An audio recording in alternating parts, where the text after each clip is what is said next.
Jess, are we ready now? Yeah? Okay. And if you want to switch over to the other slideshow, feel free, or I'll be here. And then the handheld mics on? Yeah, they should come. Okay. Might just get you to check that when... Okay. Oh, there we go. That's better than sort of dinging a bell or anything like that, isn't it? Kia ora koutou, ko Subrusta takawingawa. Well, good evening, everybody, and thank you so much for coming out and battling Auckland traffic and finding a park. You are to be congratulated.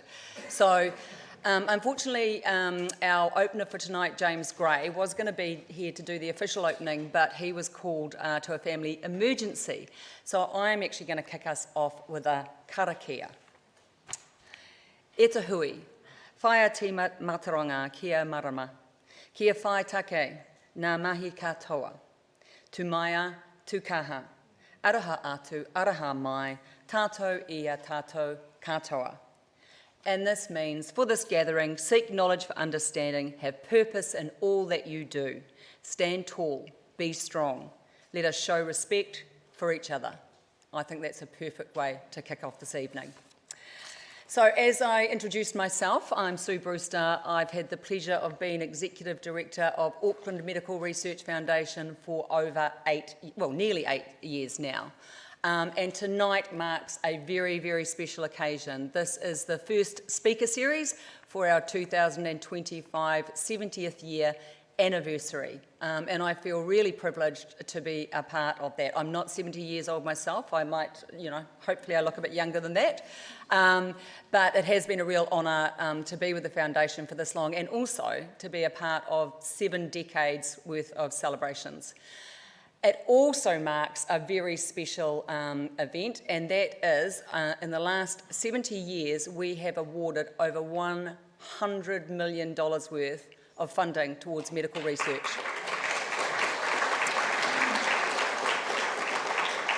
I wish I could take all the accolades for that, but not quite. And to be honest, since 1955, we have had such strong origins and amazing people that have really made all of that possible. So look, I just want to welcome you to tonight. And before we start with just a little bit more, I'm just going to run through a couple of housekeeping bits. So in the case of an emergency, up the stairs to the exits at the top of the stairs, turn right and go out through the glass doors and gather on the grass out the front. If anyone needs mobility assistance, just raise your hand. There's a mobility lift here. We'll take you up and meet out the front.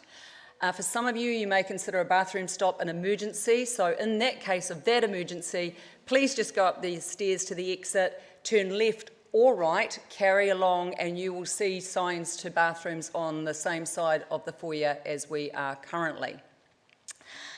So, the run of the evening, we are so privileged to have 3 what we would call world-class presenters with us tonight, and that is Dr Richard Frith, Dr Diana Sarfati, and Distinguished Professor Dame Jane Harding. So we're going to kick off with Richard, and Richard's going to present for 35 to 40 minutes. We're going to have 10 minutes for question and answers. We're going to cut off sharp at 10 minutes, and then we're going to have a 5-minute break for stretching, talking, standing. But please, if you don't have to, don't leave the auditorium, because we're going to start again straight into the next presentation by Diana, because that's the way we need to roll the schedule tonight. So, but please, at any stage, please feel free to go to the bathroom, because that's a necessity, really. So look, tonight we're here to honour past, present and future researchers, and the theme for our 70th year celebrations is empowering researchers, transforming lives, and that's what that $100 million worth of research funding has done. So I just wanted to have a thank you to all those who have made it possible. To some of our donors here tonight, you have contributed so much to making researchers do what they do best, medical research. To the Goodfellow family. So for those of you who don't know, Sir William Goodfellow was very involved with the start of our organisation. Douglas Goodfellow contributed significantly through his lifetime. And then the Goodfellow family got together and made a benevolent fund. And that fund actually covers all of our administration and management costs. So my promise to you is that 100% of your donations goes directly into the cause, and that's funding medical research. So we have Peter Goodfellow as a representative on our board still, and obviously from the Goodfellow family. And we've got Dr Anna King, who is also a representative from the Goodfellow family, who is on our board of trustees. So thank you, Anna, for all your family have contributed. Our 70th anniversary partners, so this wouldn't have been possible without them. So we've got JMI Wealth, we've got Auckland University of Technology, we've got the University of Auckland and Blue Star, who are our print partners. We partner in lots of things, but they have specifically come on board for this anniversary year because they love to celebrate medical research too. So a big thank you to you for making this possible. And the team.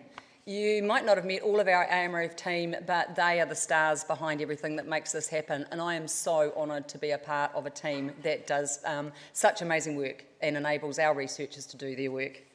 And of course, lastly, the researchers who move heaven and earth to find cures, to improve treatments, and make possible medical advancements that we wouldn't have dreamed of 70 years ago.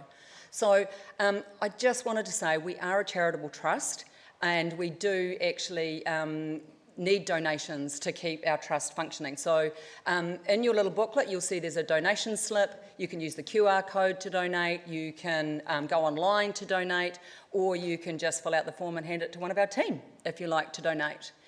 And the focus for this year in particular is our Futures Fellowship Fund. So anyone here sitting in this room that's involved with research, has been involved with research, knows that there's a really significant gap for mid-career researchers. So those are the researchers of our future. And we have our doctoral scholarships for our PhD students, we have our postdoctoral fellowships, but post-PhD, 5 to 10 years, when researchers are on the cusp of amazing discoveries, that's where there's a gap. That's where we lose our future. So please, if you want to be a part of the Futures Fellowship Fund, you can donate to that. There's a donors board outside. If you'd like to see your name on that, please just get in touch and we'll make that possible. So that is enough about us. Just another thank you for making it out here tonight. And I would like to invite Dr. Amy Chan to come forward. Amy is a recipient of an AMRF, University of Auckland Senior Research Fellowship. And Amy is going to introduce our first guest speaker, who is Dr. Richard Frith. Thank you.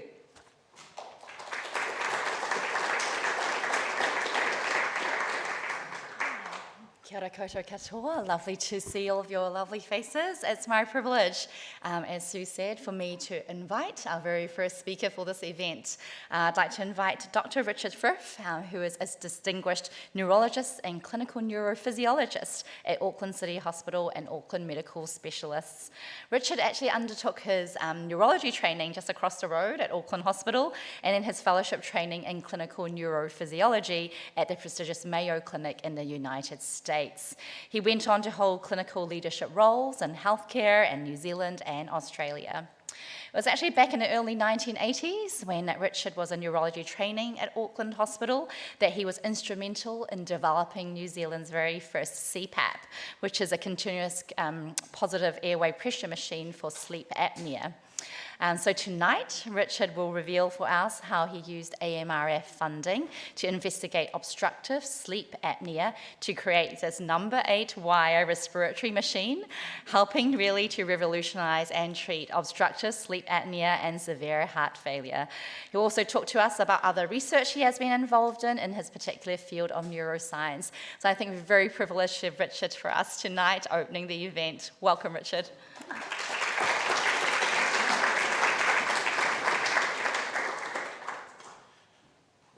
Thank you, Amy. I'm a retired clinical neurologist, really, and 70 is quite a big year. So when I became 70, there were a couple of things that were really quite important for me. The first was I realised that I was finally able to shed the imposter syndrome, which any doctors here will know exactly what that's about. That's where other people think you're better than you really are. And it's quite an impediment to practice, so it makes you check yourself all the time. But I realised there was no need to worry about that anymore. And I also underwent the Swedish death decluttering at the same time, which meant I threw away everything, every manuscript I'd written, all the reprints, all the reject letters, all those things, and I cleaned out everything. and I emptied a couple of filing cabinets and they were gone. And I was moving on with my life in retirement, and I went along to the Chancellor's dinner, and I happened to sit, because I chair the Auckland Hospital Research and Endowment Fund, and I happened to sit by this woman called Sue Brewster. And I asked her what she did, and she told me what her job was. And I said, hey, you guys gave me a grant in 1981. And she said, what was that for? And I told her. She said, oh, you should come and talk to us about it sometime. Well, I thought this was like come into the AMRF and have a cup of tea with the staff. And I had no idea until all these things started flashing up in Stuff and the Herald and the Listener.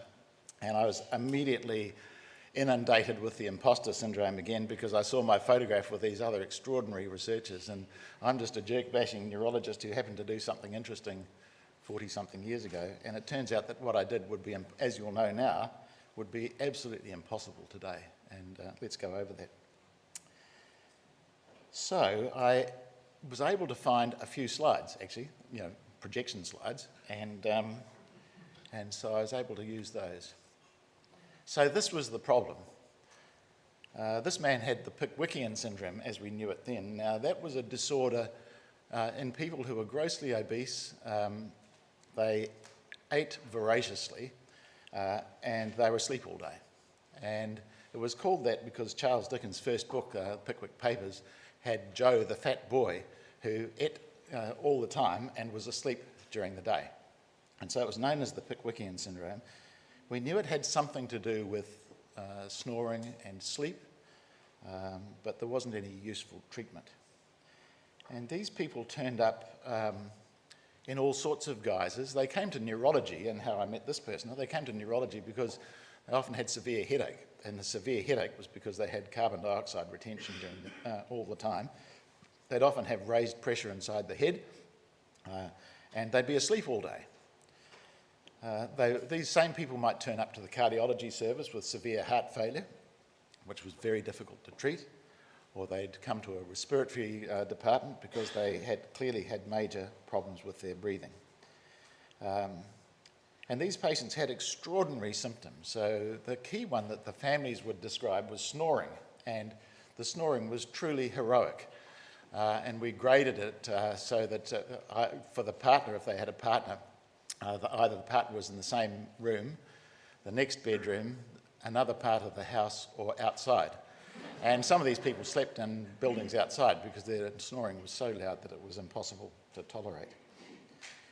They were asleep all day, couldn't work, and they, as I said, they ate voraciously. And so I learned as a sort of comparatively skinny white boy to take a food history, a dietary history, and I mean, this gentleman, I said, well, what do you have for breakfast? And he said, well, toast and eggs. How much? Well, how much bread? Half a loaf. How many eggs? Oh, a dozen.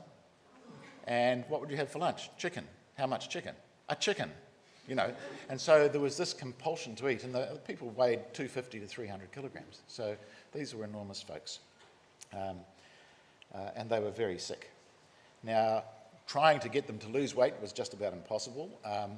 We admitted one... Oh, sorry. Trying to get them to lose weight was an impossibility. We admitted one man to the ward for a month and put him on a 500-calorie diet, and it really didn't do much good at all. We knew that possibly a tracheostomy could make a difference, but if you look at this man's neck, there would be no way that you could have a tracheostomy in his neck because it just would be covered by a large chin, and it would not be successful. So we decided that we needed to investigate this. Now, I was a training registrar, and my mentor was a person called Dr Barry Kant. Now, Barry was a world-renowned researcher in neurophysiology. He'd done a number of seminal studies, particularly to do with predicting outcome after severe head injury. And Barry had had previous support from the AMRF. And so he said, let's apply for a grant to investigate sleep apnea. So the long or the short of it was that we were given a grant of $70,000. Now, this was 1981. And if you take inflation into account, it meant that I was given $350,000 for a registrar project, which I think is something of probably a world record, really. Anyway, so we got underway. And to investigate obstructive sleep apnea, we needed to do what we now call polysomnography. That means lots of tests while the person's asleep. But there was no commercial machine available for this, and so we had to start from scratch, and so that's what we did. Now, there are a whole lot of parameters that need to be measured in a person who's going off to sleep, and where we want to monitor, especially for sleep apnea, but nothing was commercially available. So it was easy for us to record the EEG, because that was something we were really good at doing. So we had electrodes on the head to record the brain waves. They're very important for telling us what stage of sleep the person's in. We needed to record the eye movements. Again, that was easy because the eyeball has a positive charge at the front. So if the eyeball moves, then these electrodes will pick up that movement. And it's particularly important because when you're in REM sleep or dreaming sleep, the only muscles that work are your diaphragm, your heart, and the eye muscles. We needed to record airflow because clearly the hypothesis was that airflow would cease when the person was obstructing, but there was no commercial availability of anything. So, but I found that if you weld two indifferent metals together or solder them together and put them in front of airflow, that generates an electrical current which we could record. So we had one stuck up the nostril and one by the mouth, and these were just wires going off to the machinery. We recorded muscle activity at the chin because, again, during rapid eye movement sleep, all the muscles stop working, as I said, and so we needed to know whether there was any muscle activity or not. We had to record the ECG. Again, that's easy because everybody can do that. But we also had to measure the movement of the chest and the abdomen, and again, there was no commercial availability of anything to do that, but we found that if you thread a wire in a sinusoidal pattern through a mesh singlet, that each time the person breathes in or out, it generates an electrical current, and we could then measure chest movement. So this was all then recorded on what was an EEG machine at the time. Now, in those days, this is the early 80s, there were no digital machines of any sort at all. So all of this was printed out on a large piece of paper that ran through each page 10 seconds. It was printed with a pen driver type thing. And by the end of the night, we had a pile of paper that high that I had to go through page by page to stage the sleep. The other important component for this was that we clearly needed to measure oxygen saturation. Now, back in those days, there was no easy way to measure oxygen saturation, but there was a machine called the Hewlett-Packard ear oximeter, and that's what we bought. That was what we spent most of our grant money on. So that was $50,000 in 1981, so $250,000 in today's money. The black bit here went over the earlobe, and the machine recorded oxygen saturation once every 20 seconds. And we were therefore able to measure oxygen saturation during sleep. Now, unfortunately, I don't have any photographs.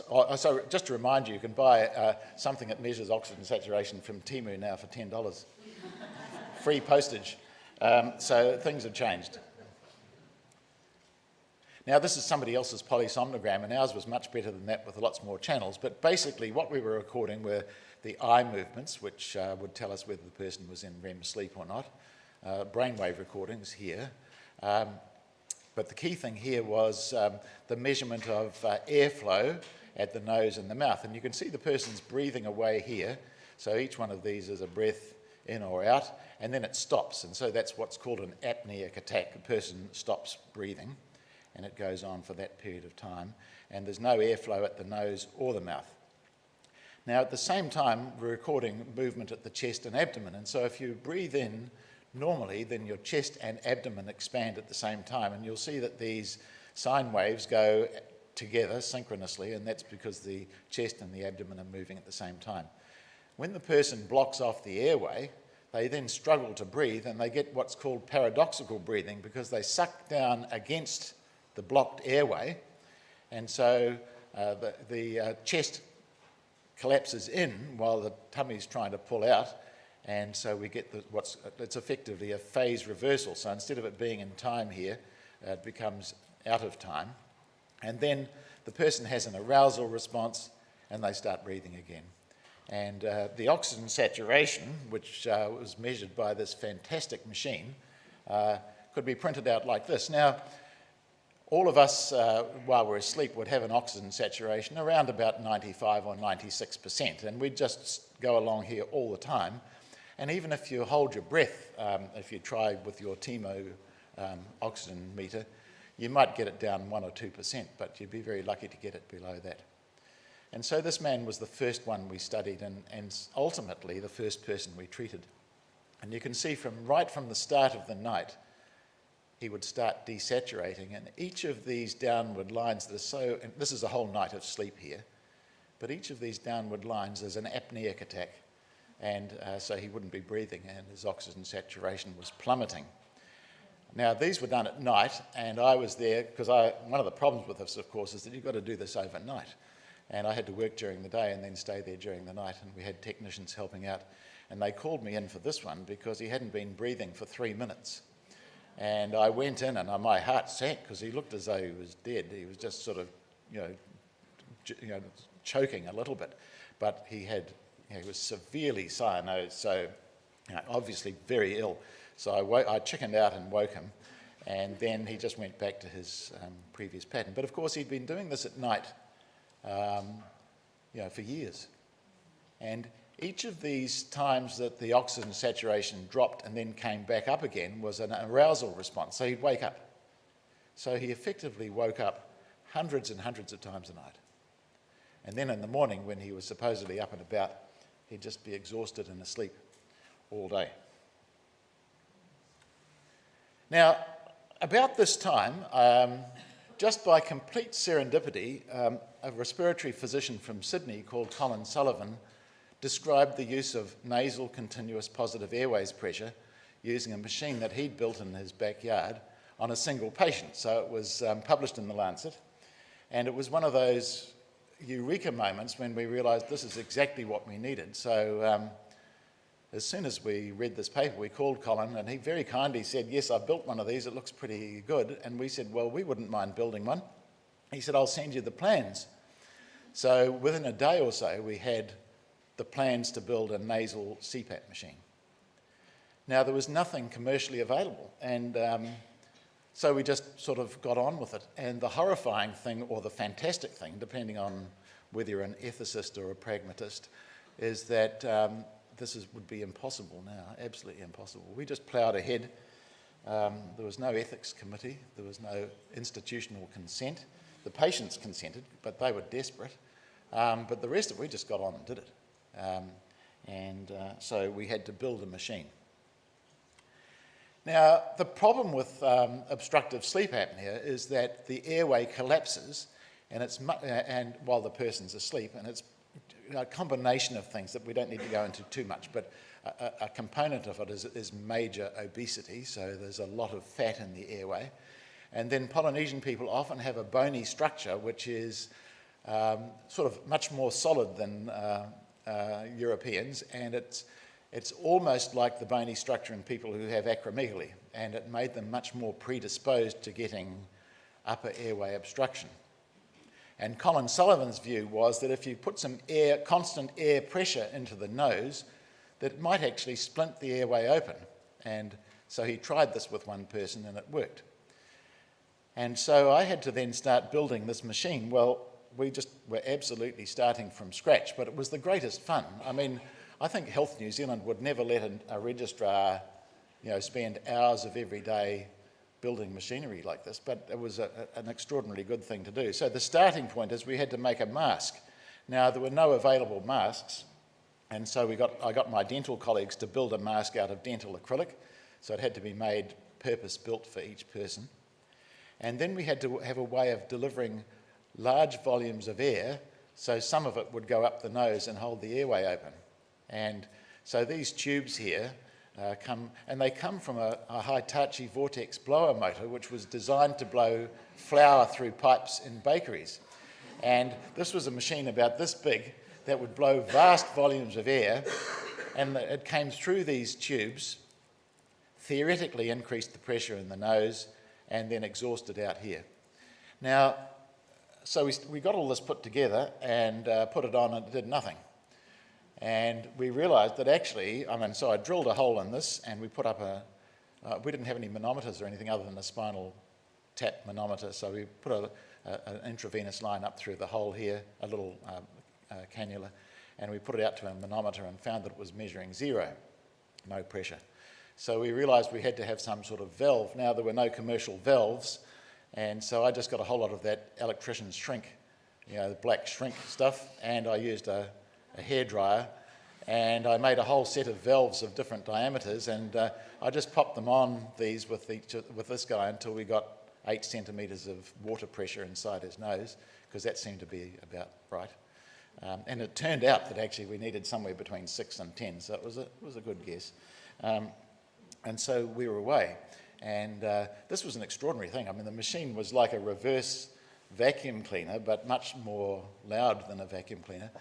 And the volume of air blowing out of here was extraordinary. It was the volume of air you'd get out of a vacuum cleaner on reverse, but probably multiplied 3 or 4 times. So we were very sceptical that this would actually work. This man was very sick, you could see from that oxygen saturation recording, and so with great trepidation we did this in the Department of Critical Care. I sat up by his bed all night because I thought we'd probably kill him, and I thought, having done all this stuff completely, like the Wild West, I could just imagine what would happen if he died. There could be some trouble for not only him but me. But the extraordinary thing with this, this is just another person, just the way it was set up, to show that we kept making them. The extraordinary thing was that during the night he passed 11 litres of urine, which is a lot of urine. For doctors who are involved with this sort of thing, that's extraordinary. And for most of you, you might get up once at night and pass 300 or 400 mils of urine, but he passed 11 litres of urine because he was so congested from his heart failure. And if you can see here, this was that diagnostic night that I showed you. And then we started our first night here, and he was just, despite all the fuss in the Department of Critical Care, he went to sleep straight away. We turned the machine on, and he just sat there all night. The next day, he was awake for the first time in 3 years. His family were absolutely astounded, and he was astounded. He was just bright and alert. His heart failure disappeared without the need for any medical treatment of any sort at all. And within a few weeks, he was back at work, having not been working for 3 years or so. And so we realised we were onto something, but of course the AMRF hadn't given us any money for this part of it at all. We did actually filter it, but nobody seemed to ask what you were spending the money on in those days once we had it. So I must say I did buy a couple of Hitachi Vortex blower motors, and nobody seemed to mind. And I presented this at our medical grand round because I was a second year registrar. We had to do medical grand rounds, and a GP was there, and he said, well, what are you going to do next? And I said, well, we'd like to build another machine, but we haven't got any money. And he said, well, how much is it? And it was about $350 from memory. And so he just came down and wrote a cheque. And I'd never met him before, and I've never seen him since, but he gave us a cheque and we built our next machine, and then we really got going. Now, it was really quite easy in health in those days to buy stuff because you could just sort of put in a requisition and call it something that sounded like medicine, and you could get it. As an aside, I should say, nothing to do with this, but when I came back to New Zealand in 1985, we wanted to have a computer in our department. But we weren't allowed to buy a computer because it cost $3,000, and I was only allowed to sign for anything up to $200. And so I bought 15 components at $200 each, conveniently packaged in one box. And so we were able to, so the health system, I hate to say this, but the health system was a bit easier to rort in those days. But it was all done, as I'm sure you understand, with the patients in mind. So this is another way of looking at the result of that treatment. So this is how we used to look at sleep. Now, if you have an Apple Watch and you look at your health data and look at how your sleep goes, then if you're sleeping well, this is what you'll see. So REM sleep is rapid eye movement sleep. These are what you'd expect. And there's deep sleep down here, which you'd expect to have some. There's quite a lot of stage 2 sleep, and there's very little awake. So that's a normal thing. Now, this is actually the man's first treatment night. This one up here was the diagnostic night, and he was either drowsy or lightly asleep, and every single one of those vertical bars was awakening event, hundreds and hundreds of waking events. So we were pretty delighted with all of this. In fact, we had 3 people like this first man with very severe heart failure, and we found that we could rapidly reverse the heart failure and they would get back to normal living in very short order, and this had never been described. So we wrote it up and sent it off to the New England Journal of Medicine, first time I'd ever tried to publish a paper. And Arnold Relman, you can understand why his name is burnt into my brain, sent a letter back saying, "We will not be taking this, it's of no scientific interest." 6 months later, there was an expedited single case report of nasal CPAP reversing congestive heart failure from his own unit. And so it really made me feel right from the start that this was a cruel world. It wasn't until I went and worked in the States that I realised that, sorry if there are Americans in the audience, but they didn't believe anything useful happened outside the US of A.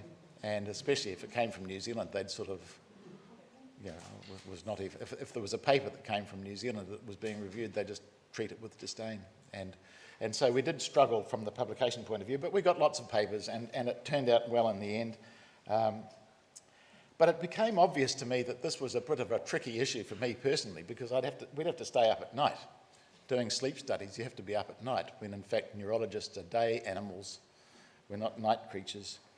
And it then became obvious also that this was a respiratory issue, not a neurological issue, and I realised I was going down a rabbit hole and I didn't have any right to be there. And so, to my joy, the respiratory service took it over, and now you know that this is, you know, this whole business has become, you know, there are sleep labs everywhere doing polysomnography using commercial machines. Nasal CPAP is ubiquitous in the community. Someone gave me a figure saying that 4% of men and 2% of women have obstructive sleep apnea, potentially requiring nasal CPAP. And of course it's become commercialised, and so you know, when I went to the Mayo Clinic at the end of 1983, they'd heard of what we were doing, asked me to show them how to build a machine, and within a few days they had a factory running, producing lots and lots of, you know, nasal CPAP machines. And of course Fisher & Paykel and ResMed have taken over all of this, and of course they produce extraordinary machines that are legal and work well. So it was a great thing for me to have this. I mean, it taught me so many things about the world. It taught me how you can achieve things in a New Zealand way. But in retrospect, I hadn't thought about this for 40 years, I think it's fair to say. But I realised that we had this golden opportunity to do things in a way that nobody could ever do now. And it wasn't such a bad thing, I don't think. So what else have I done? Well, I was asked to talk about my illustrious research career, which I can tell you there's nothing illustrious about it because I've been a clinical neurologist. But I have dabbled in a few things. Back in the 1980s, there was no MR scanning and very few ways of interrogating the central nervous system. And so we did what were called evoked potentials, where we'd either stimulate the nerve in the arm or leg or flash lights in the eyes and then record the transmission of those impulses into the brain. And they gave us a lot of useful information, things like making a diagnosis of multiple sclerosis, predicting outcome after severe head injury, so we could have a person who had a very severe head injury on a ventilator in the critical care unit. And our tests were the only things we could do on day one that would reliably predict the outcome. So we could tell on day one if the person was going to survive, if they were going to survive with best care but be severely disabled, or if they had a much better chance of survival if their evoked potentials were normal. So we did a lot of work in sorting all of that out, along with our critical care colleagues.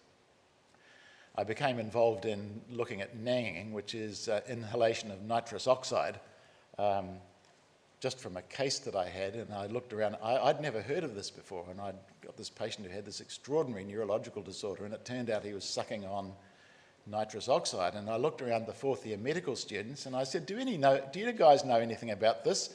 And they were all looking at their feet and sort of blushing, and it became pretty clear to me that they knew a lot more about this than me. So they were great actually, fourth year medical students. We set them on a few projects. They looked at drug use in university students, the use of nitrous oxide. They got a number of publications as students, and I think that was good for them. As an aside, this has nothing to do with what I'm talking about, but you might be interested to know that nitrous oxide is a scourge in our society now. Nitrous oxide comes in little canisters, little capsules, and it's supposed to be used only for in those whipped cream canisters that people use to squirt, cream onto cakes and stuff. But lots of dairies sell these, and they sell them sometimes in a pack of 1,000, and people go and buy them. And so, and there is a demographic of Chinese students who are here without family who are using nitrous oxide, and we've had a whole epidemic of them in our ward. Some of them use up to 300 of these capsules in a day, and the consequence is that they get a disease that is a bit like severe vitamin B12 deficiency with spinal cord damage, which can be irreversible. And it's getting a little more difficult, but you can still go down to a dairy and buy a box of these capsules to use as a party drug, and it's a shame.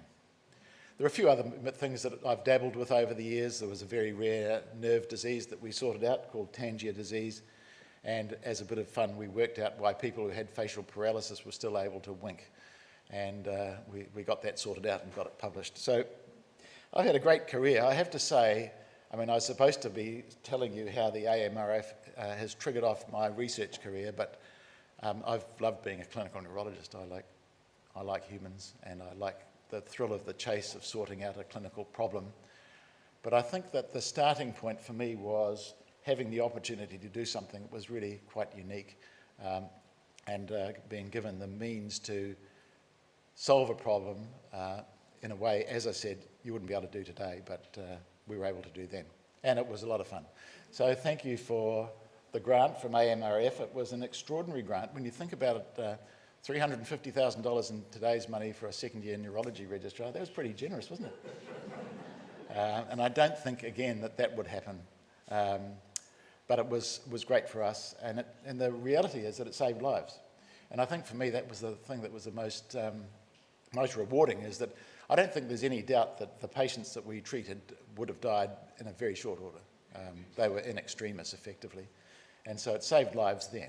And of course, CPAP now has made an enormous difference to many, many people. Daytime sleepiness is actually surprisingly common, and snoring is surprisingly common. And nasal CPAP now is just out there. Everybody knows somebody who's on nasal CPAP. And so it's turned into one of the great treatments. And it was a joy to be in there at the beginning. Thanks very much.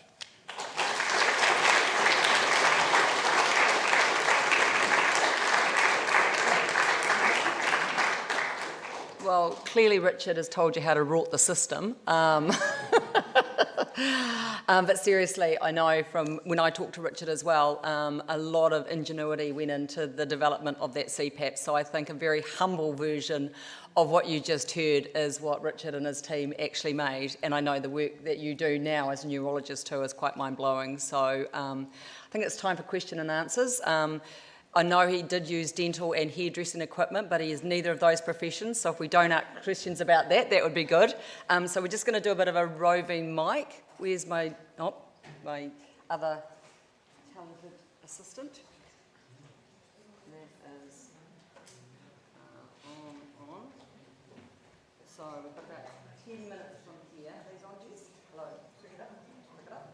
Pick it up. Yes. Check. Right. Questions? Oh, I'm going to go over this way. I've got my sensible shoes on.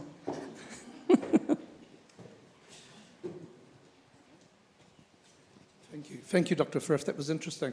I was wondering whether the person who you talked about, whether they also had to go on diets to help improve it, or did they need, if they reduced weight, did they not need the CPAP machine? Yeah, well, I think the reality is that weight loss is the treatment.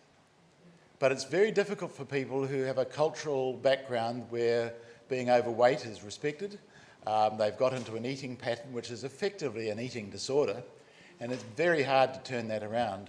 Now, of course, the cure now is bariatric surgery, and or Ozempic. And it's interesting, because weight loss always works. If you can get these people to lose weight, then they're cured. And I don't know whether you know, but the shares in both Fisher & Paykel Healthcare and ResMed plummeted when Ozempic came out, because there was a thought that there would never again be obesity in our lives, and so there would be no sleep apnea. That's a wish that probably won't eventuate. Yeah. Richard, I think I'm right in remembering that you did a neonatal run before you became a neurology registrar. Is that right? Well, no, I did. I had to cover neonatal medicine in Rotorua Hospital. Okay. That's what I was telling you about before. Because you would have come across CPAP if you had done a neonatal run, yes. Which was introduced in neonatology and used for apnea, yes. in the premature baby, yes. and respiratory distress from the late 1960s. Yes, yes. Yeah. But it was something that none of us knew anything about. It was for a different purpose, I think, wasn't it? So, but, yeah. now I've got another comment. You say your paper was rejected by the New England Journal as not being of interest. Liggins and Howie, who were obstetrician neonatologists in Auckland, who did absolutely landmark research and described by the Cochrane collaboration as the greatest advance in obstetrics in the second half of the 20th century. Their publication, randomized trial, was rejected by the Lancet as not being of general interest. Yeah. So you're in good No, hands.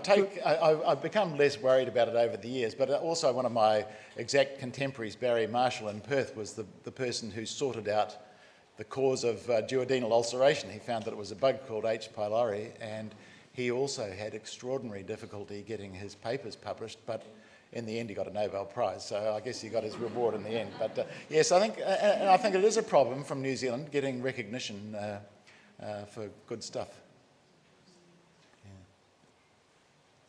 I've got the microphone, so I might make another comment. I'm also a neonatologist, Richard. Enjoyed your talk very much. But just to say that CPAP is still used, like every single baby that goes through our NICU under 34 weeks gestation will have CPAP. Yes. And it's very similar to what you showed. Yes. It hasn't really changed a great deal in terms of the sophistication of the apparatus. Right.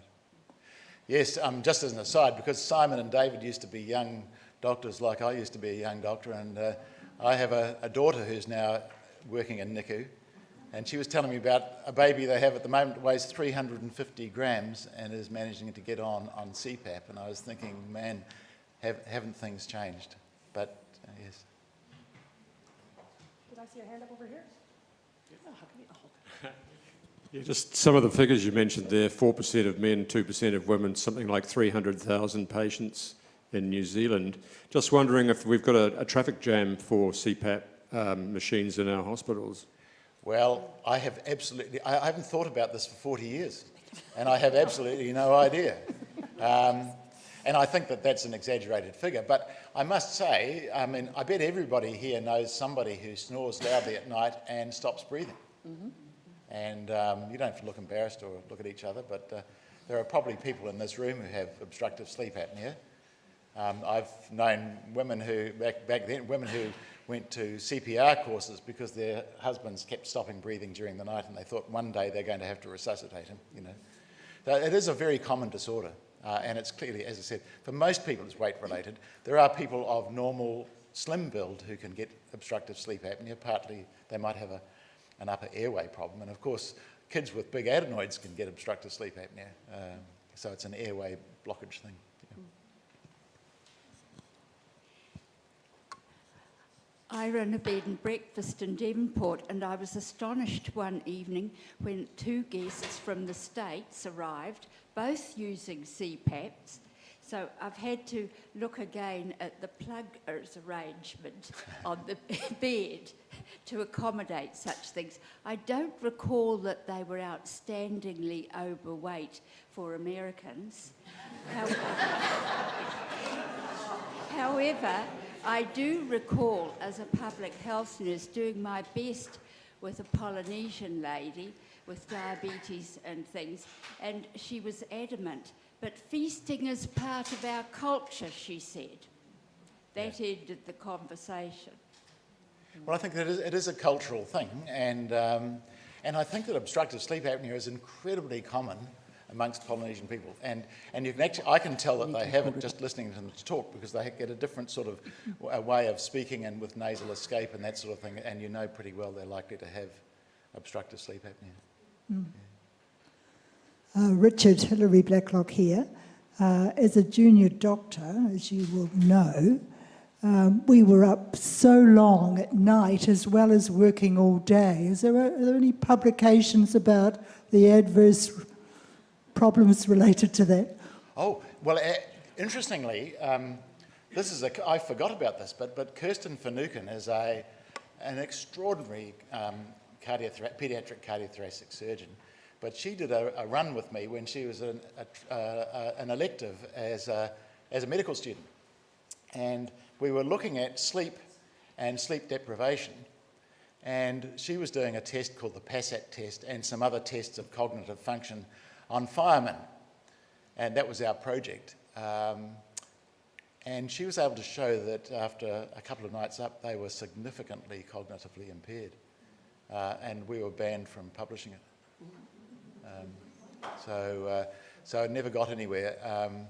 I think that I can't remember the details, but we got no support from the authorities because it was such a big deal. But yes, I don't think there's any doubt that sleep deprivation is bad for you. And those of us who have had severe sleep deprivation know how bad it is. I mean, these all sound like war stories, and you guys there who are interns, so you don't want to hear this old farts talking about this stuff, but my longest time working was I started at 8 o'clock on Saturday morning at Green Lane, and I went home at 5 o'clock on Monday, and I hadn't been to bed. And that doesn't happen now, but those older doctors here will know exactly what that was like. Yeah. That's probably enough, Sue. Yes, I think that is actually. That's nowhere near enough, but the time is up. So on behalf of everybody here, I'd just like you to all put your hands together for Dr Richard Frith. Thank you very much. And this is for you. That's so good. Right, so by my watch, we've got 5 minutes to stretch, stand, move, chat, do whatever you need to do, and at 5 to 7 we'll be called back and we'll look forward to Diana's presentation.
Just a thought. Yeah. These are throwable microphones. Oh. So you can, like if someone was in there, you can just... Oh, how do they work?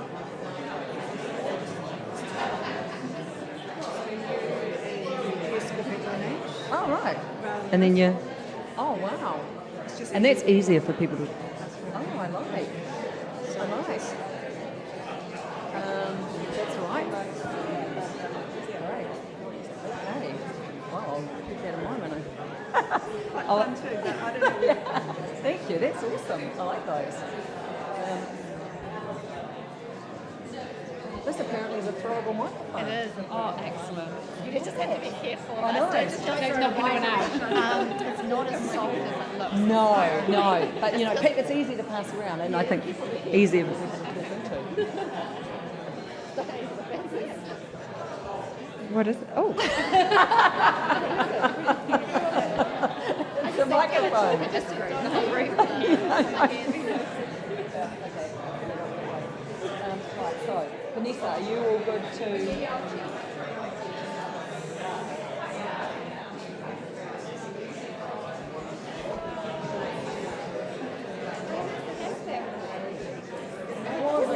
So interesting. oh my God. He's such a good dude.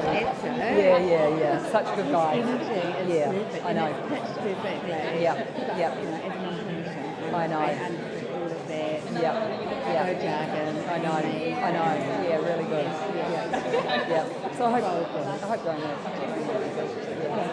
Are you staying for Diana's or? I see that Vanessa's got the... Yes. How many hats do you wear, Vanessa? Yes. My name's Warwick, so yes.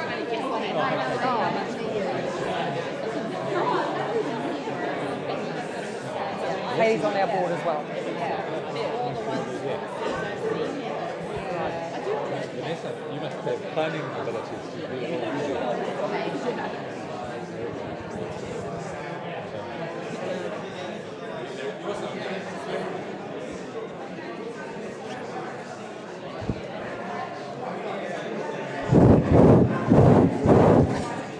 I was just wondering how well that might work again, but it didn't seem to work at all, really, did it? No. So 1 minute, please, people, and if we could have you seated again, that would be fantastic, because I know Dr. Diana Sarfati is rearing to take the stage. Please. Throwable microphones. No, you don't throw them, but they're easier for people to pass along and easier for people to talk into. So we can use them. Yeah. So good. Yeah. The students are like, oh yeah, throw them at them.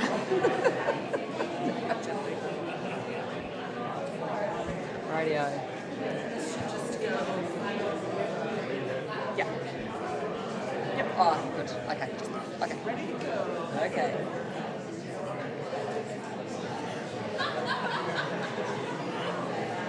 Kia ora, everybody. If I could please ask you to take your seats again.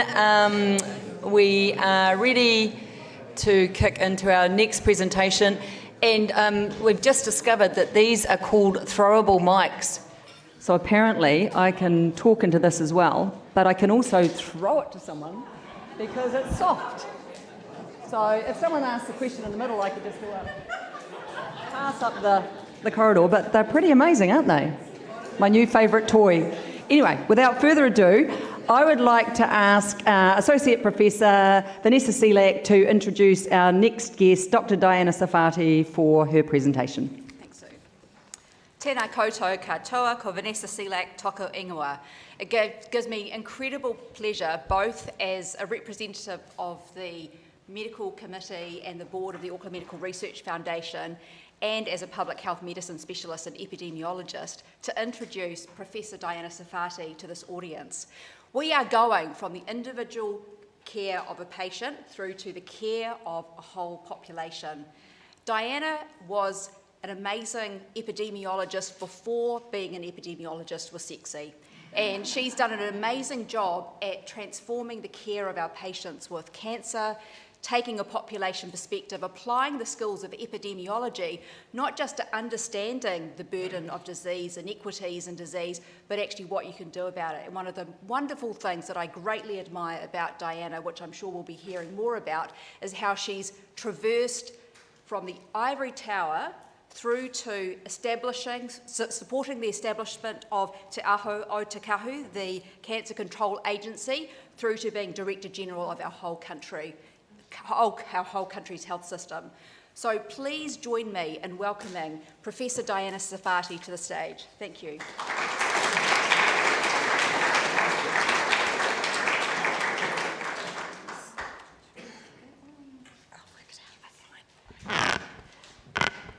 Kia ora koutou. Can everybody hear me okay? Hopefully I'm about... I can't go any higher. This is as tall as I get. This guy's going like this. It's like... Maybe I can get a bit closer like that. Is that better? Okay, let me move this and then I can change the slides and get closer. How's that? Perfect, great. Look, thank you so much for inviting me to speak today. It's a great pleasure to be here. I'd just like to start by congratulating the Auckland Medical Research Foundation on giving out $100 million to research. What an extraordinary achievement. I was a researcher, I still am a researcher really, and so, you know, I know how much that means to researchers, but more importantly, what that means to people who are using the health system in New Zealand, which is pretty much everybody. So congratulations, it's fantastic. Now, I am going to be doing quite a different kind of presentation from the one that you just heard. As you heard, we've gone from like a single individual patient and the extraordinary groundbreaking work that we heard from Richard, and I'm actually going to be starting on a global scale, so I'm going from one extreme to another. So I've called my talk The Changing World of Health, or Changing the World of Health. And what I mean by that is I'm going to do a talk in two parts. The first one is really highlighting the challenges that are driving the changing world of health that we all live in at the moment. And the second part is my journey as a health researcher who aimed to, in a very, very small way, change the world of health and kind of what I've learned along the way. So I quite like this slide. This was from a couple of years ago when COVID was a little bit more at the front of mind. But this is showing, a city somewhere in New Zealand dealing with health reforms and trying to get the health reforms in place with these major global mega trends bearing down. So we had COVID-19, various healthcare disruptions, economic, political recessions, climate change. And so those are some of the sorts of things that I'm talking about when I'm talking about the challenges that are facing not only our, but every health system in the world. So I thought I'd go through some of those. The first one is climate change, and we don't necessarily think about climate change when we think about health systems, but even in New Zealand, if you think about the cyclones that happened a year or two ago in this part of the world and East Coast and up north, they had major disruptions for people's health system, for people's health care, their ability to access health care, of course, had also direct impacts on people's health. But not only that, as the world gets warmer, there is going to be an extension of insect vector-borne diseases. Things like malaria will tend to start happening in countries where it's never happened before. And we expect that to be so in countries like New Zealand over time. We can also see climate change playing out for our Pacific neighbours, where literally some of the islands in the Pacific are disappearing underwater. So clearly there's really no greater risk to health systems than that. This one, you might wonder why I put a slide about Russian male life expectancy. Almost guaranteed you didn't expect to see that. But what this shows, this is life expectancy for, as you can see, Russian men from 1950 through to 2007. And what you can see at this point, where that arrow is a sudden drop in life expectancy. So what happened then? In 1991, there was a collapse of the Soviet Union. And that resulted in major social, economic, and political upheaval in the Soviet Union, now Russia. And as a direct result of that, there was a measurable and marked decrease in life expectancy. That's how quickly that kind of upheaval impacted people's health at the most extreme level. We're talking life expectancy.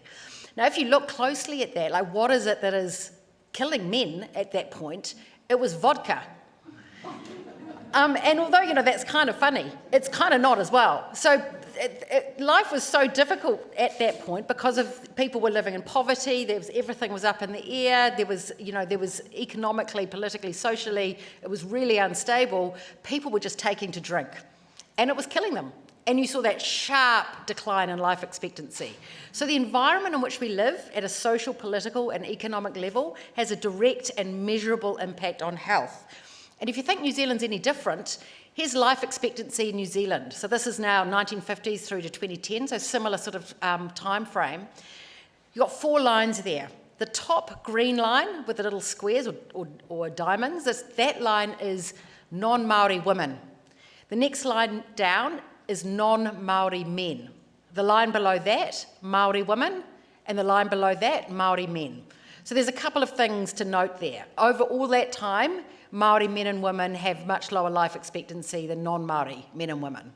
And that in itself is due to social, political and economic factors.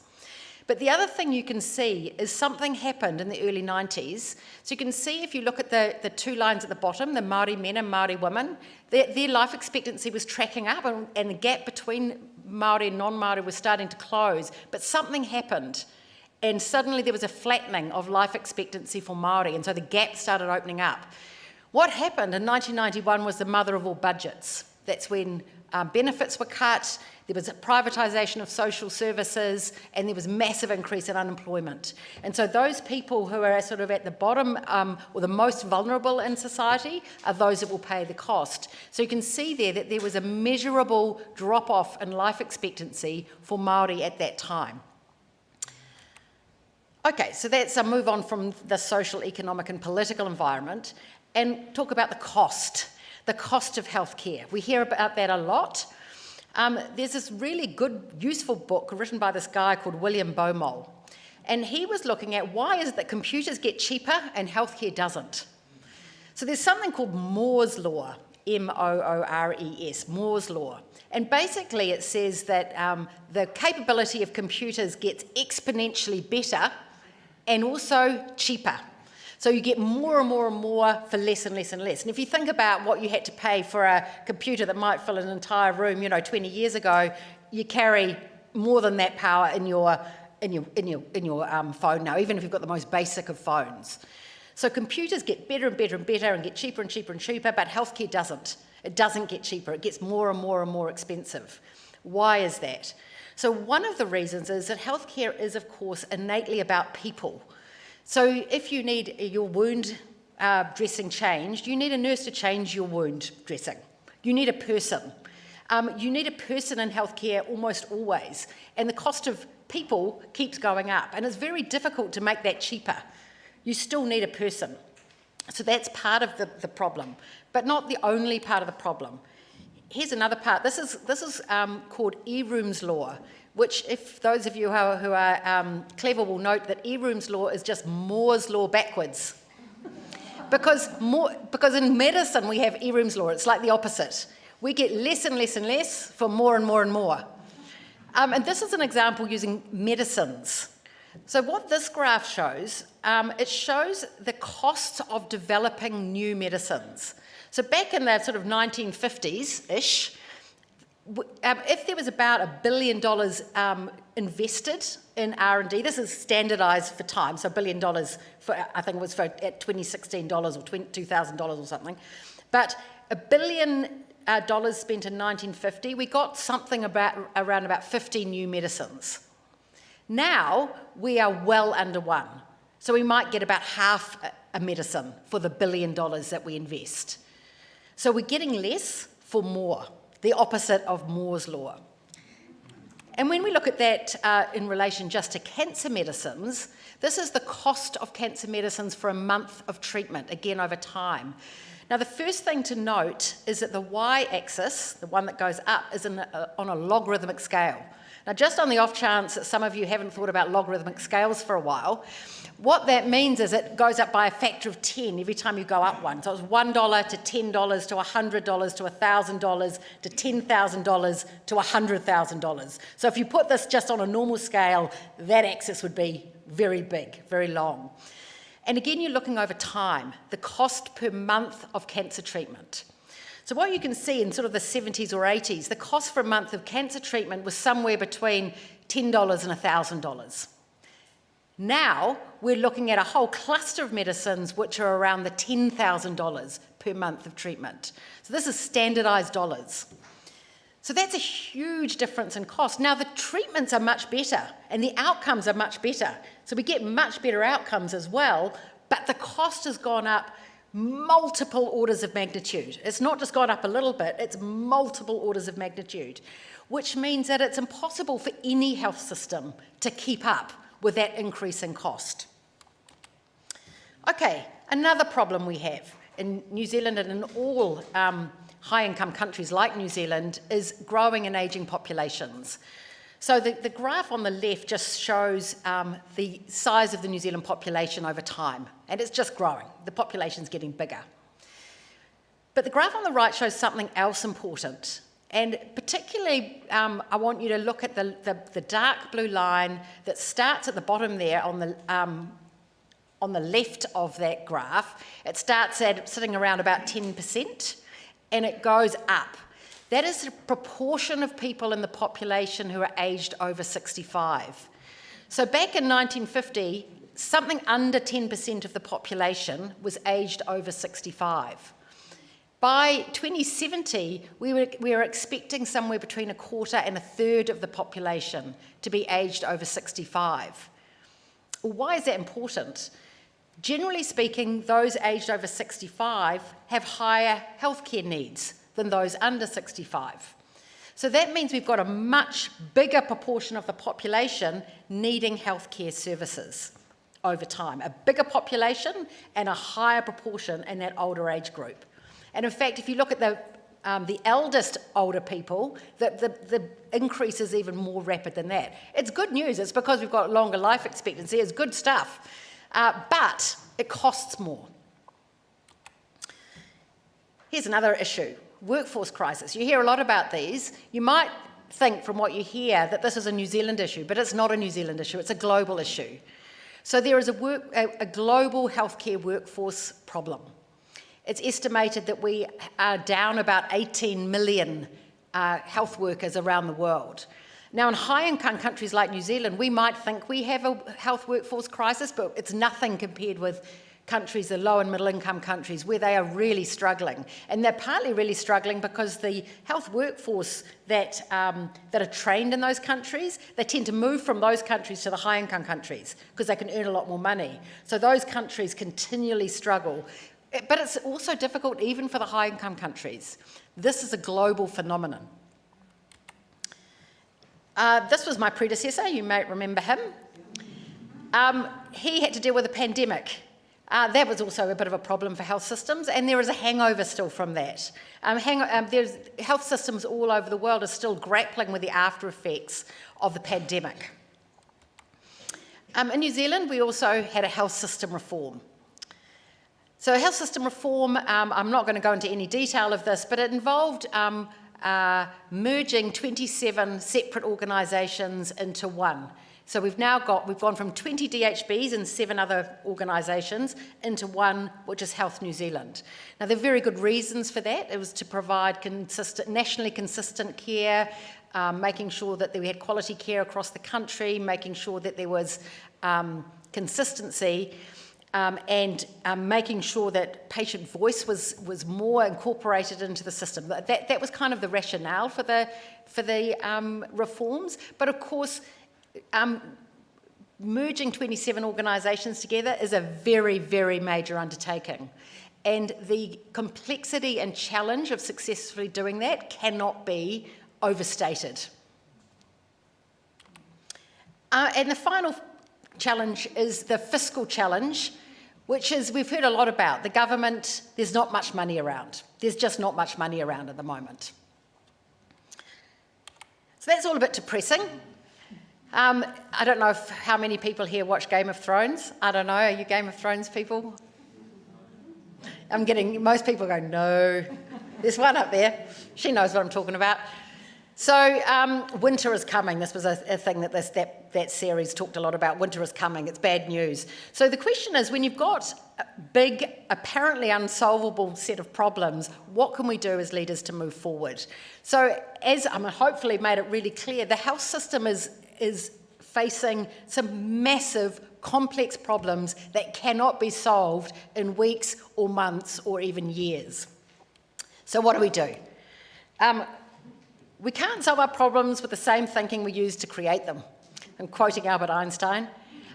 So the question is, particularly as researchers, or people supporting research, or people who use the outcomes of research, what is it that we can do to make a difference? Which brings me to the second part of my talk, which is kind of my professional journey of how I got to where I've got to.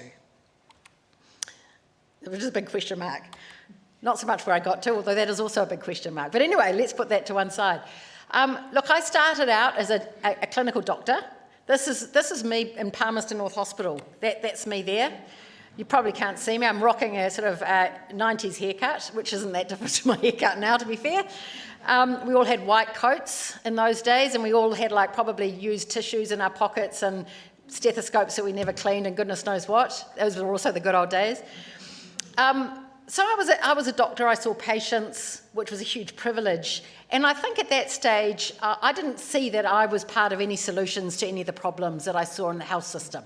I was doing my job. I was seeing patients I was doing what I could for the person in front of me. So I call that there's nothing I can do about it, period. But then I moved into academia. I became a public health physician. Apologies, but I worked at the University of Otago. Best medical school in the country. No, joking. I'm joking. That's me there. So I call this the publish it and it will change period. So I don't know, I published a couple of hundred academic papers in this period. I sat on lots of committees, lots of national level committees. I provided a lot of advice to governments. There were a lot of calls to action, a lot of you really should do better, a lot of, that kind of thing. And after quite a few years there, I was a professor and I was doing a lot of global work and I was feeling quite, smug about myself. But then when I thought about it, I thought, what could I say that I've actually done that's actually made a difference? And the best I could say is maybe some of this work has maybe had something to do with something maybe. But maybe I could never really say, as a result of this thing changed.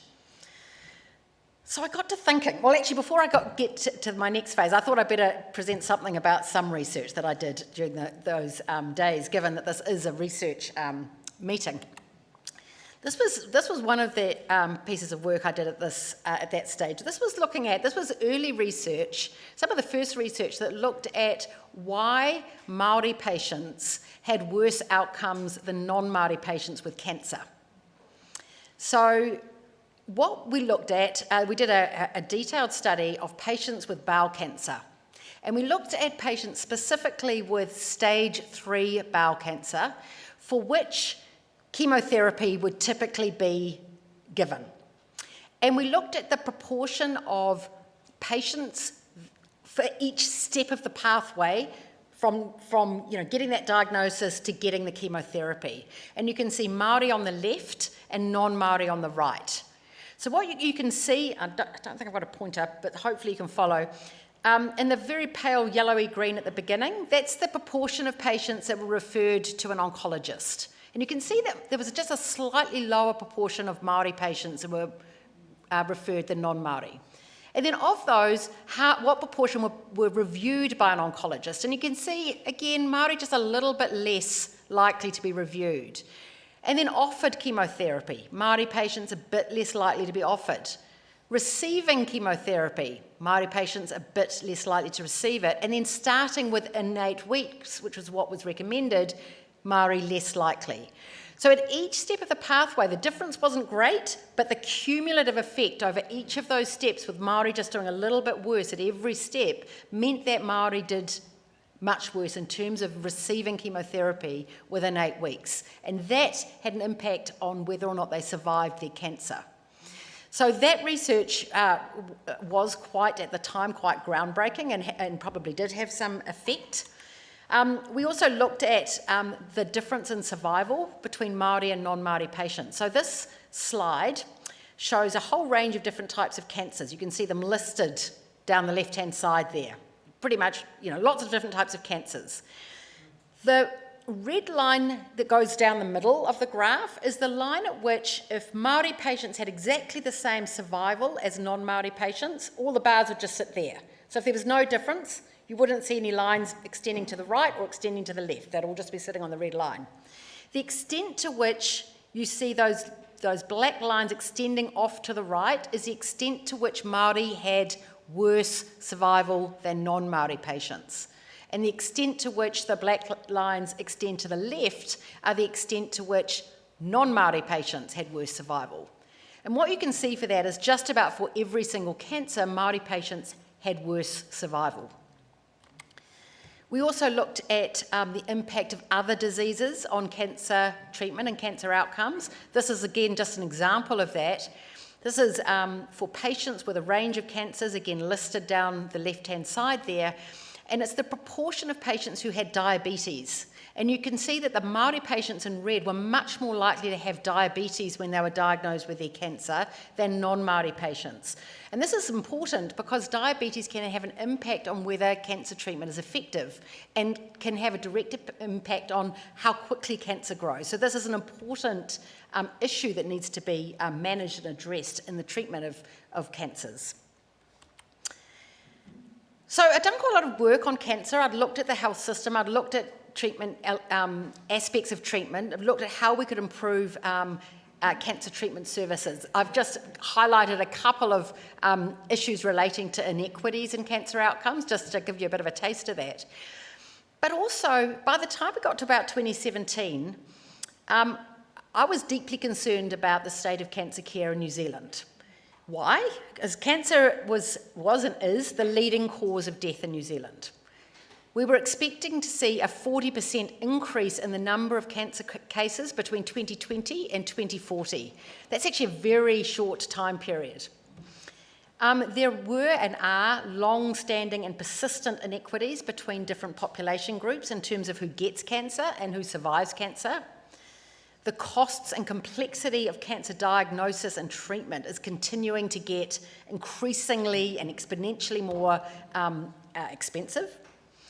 And survival in New Zealand, cancer survival in New Zealand was improving, but it wasn't improving anywhere near as quickly as other comparable countries. So we were starting to fall behind. So I was doing quite a lot of work internationally at this point, and what became clear is that countries that had a cancer control agency, a central entity that was responsible for making sure that cancer care was high quality, those countries tended to have better outcomes than countries that did not. So I moved into my how do we get the action we need period. And I sat and worked with some colleagues about how do we actually get a change? How do we actually move things forward in this country? It doesn't involve publishing another paper or joining another committee or having another call to action, which everybody ignores. And these are the 7 steps we came up with. The first one is be clear what your problem is. So in this case, we're going backwards in relation to cancer in New Zealand. The second thing is cultivate relationships, collaborate. So all the work that I'm going to just highlight now was done in partnership with patients, with clinicians, with policymakers, to some degree with politicians. You know, there were a lot of people involved and they all had different roles. You have to be able to communicate well. I've done a lot of work in my time with someone called Dr Chris Jackson, who is quite often in the media. He's an oncologist in Dunedin. He's a really amazing communicator. We used to throw him up to the media because he was just did such a good job with that. We were clear that we needed to identify those with the power to act. So if we wanted a cancer control agency, that was the Prime Minister and the Minister of Health. We needed to get their attention. We needed to look for opportunities, and lacking that, we needed to create them. So we did that, and I'll tell you what we did one of the things we did anyway, to create an opportunity. We also had to be very clear what drives decision makers. Now, if you're dealing with politicians, what drives them are things like whether or not the people of New Zealand care about this thing, whether or not if we do this thing, it's likely to get us votes, whether or not it aligns with our kind of political philosophy. You know, those are the things that are going to matter to a politician. And also identify solutions. So going to a decision maker and saying, here's a really big problem, you should fix it, is not very helpful. So we did this. We had a conference. Now that doesn't seem like a very big thing, but this conference was a couple of years in the making. What we did first is we did a lot of communicating to the media. We got the story out. We made it really clear that this was a problem. It was a problem we needed to fix. So in the month before the conference, for example, there was a cover story from The Listener that talked about the issues that we were dealing with. But there was lots of other stuff that we were doing behind the scenes as well. The conference involved clinicians from across the cancer spectrum, from prevention through to palliative care and everything in between. The then Director General of Health, Ashley Bloomfield, was there. The then Minister of Health, David Clark, was there. And the conference was opened by these two extraordinary people, Missy and Blair Vining. Blair was a young man who'd been diagnosed with stage 4 bowel cancer. He was dying. He has subsequently died. And they did the most extraordinary opening to this conference, basically calling out the then government and previous governments for not taking appropriate action for cancer. By the end of the second day of the conference, the government had committed to a cancer action plan. We didn't stop there. There was a petition that was led by Blair to government saying we need a cancer control agency. And we also did a lot of communicating out to the health sector, directly to the health sector. 6 months later, there was an announcement from government that there would be a cancer control agency. I was then asked to be the chief executive of the Cancer Control Agency. That was not part of my plan. That was really not part of my plan. So I said, look, I'll do it for a couple of months and then I'll hand it over. And then I started and then there was a pandemic and then I stayed. So I found myself going into the next phase of my career, which is how to do everything all at once period. Now you can see me there. You just need to look at that photo to kind of get in the headspace. It was really hard. That photo at the top there is a meeting that we had. We had a lot of community meetings asking people, what is it that you need to see from the cancer system? So these cancer patients, I think we spoke to about 3,000 people about their experiences. But what was different from moving from a researcher and an academic to being a public servant? So that was the first time I moved into the public service. So that was December 2019. Suddenly, all the changes I was advocating for were my problems to solve. That was annoying. I suddenly became accountable for all aspects of cancer control. So where I was sort of one of the goodies saying, look, you guys, you need to sort it out, suddenly everyone was pointing it to me and going, hurry up. On the first Wednesday, I started on a Monday, on the first Wednesday I had the media ringing me saying, well, what have you done? And I was kind of, well, I found the bathrooms and I've turned my computer on, it's kind of give me a moment. What I also found is that the levers for change were very soft. So people sort of think if you're in that role, you can just go, right, what we're going to do is we're going to put some more money there and we're going to change that there and we'll just fix that and it'll be done. But of course, it's not like that. It's much more difficult to create change, even if you're in those sorts of roles, even if you're the Minister of Health or the Prime Minister, because there are so many competing demands. And most of the work I did as a public service servant was behind the scenes. By definition, you can't go out as a public servant and advocate for things or say, well, I talked to the minister about X and Y, but they're not going to do this thing. You can't do that. Your job is to influence and challenge behind the scenes, but then you have to stay behind the scenes. So it's a different type of role. It's a different type of influence. When you're a researcher and an advocate, you're out there, you can be really loud about it, but you're further away from the kind of the power. Or you can go into the house, you can be part of it, you have much more direct influence, but also you've got to be quiet about it. You can't always say what you want to say. Expectations were always very, very high. So from cancer patients, from cancer charities and NGOs, from clinicians, there were always appropriately very, very high expectations. And the other thing I noticed was strategic thinking and advocacy was very rarely seen, but when it was there, it was very powerful. And what I mean by that, most people when they were advocating for something would say, this is a really big problem, fix it, and then walk away. And that was kind of as far as it went. Now, you would have 10,000 people saying that. That wasn't very helpful because you've got many, many more problems than you've ever got resources to fix. The ones that thought more carefully will go, well, how can I help you to fix this problem? What is it that we need to do? What is it stopping you as a decision maker from fixing this problem? How can I support you? And those advocates, those researchers were really powerful and we together achieved a lot. So that would be one hint for anybody who's out there doing this kind of work. But research was still really fundamental to what we were doing. So we published a number of papers. This was one about how we weaved equity into the way that we set up Te Aho Te Kahu, the Cancer Control Agency. The reason for this is, as I've already talked about, there are major differences in outcomes for different population groups in New Zealand. That is a problem in and of itself and one that we should address. but it also suggests that the health system is not working as well as it could do. So if you've got inequity, the system is not working as well as it could do for anyone. So if you start addressing inequities, it tends to improve things for everyone. So it's a really good lens to look at the problems through. We also did a lot of work during COVID. We used a lot of data during COVID to inform us what was happening in relation to cancer treatment. That's a whole other presentation, but we did some work in there, and we published some work which was picked up internationally. But we also use research in a lot of our outputs. So, for example, this was a report that looked at the state of cancer in New Zealand. We used a lot of research to look at who was getting cancer, who was surviving cancer, who was treating cancer, what research was being done in relation to cancer, which allowed us to set a plan going forward. We also did work on cancer prevention, and we did a really detailed analysis with a whole lot of international colleagues on the availability of cancer medicines in New Zealand. And you would have heard a little bit about that in the news of late, and I'm going to just keep moving on. So then, the next phase of my career came.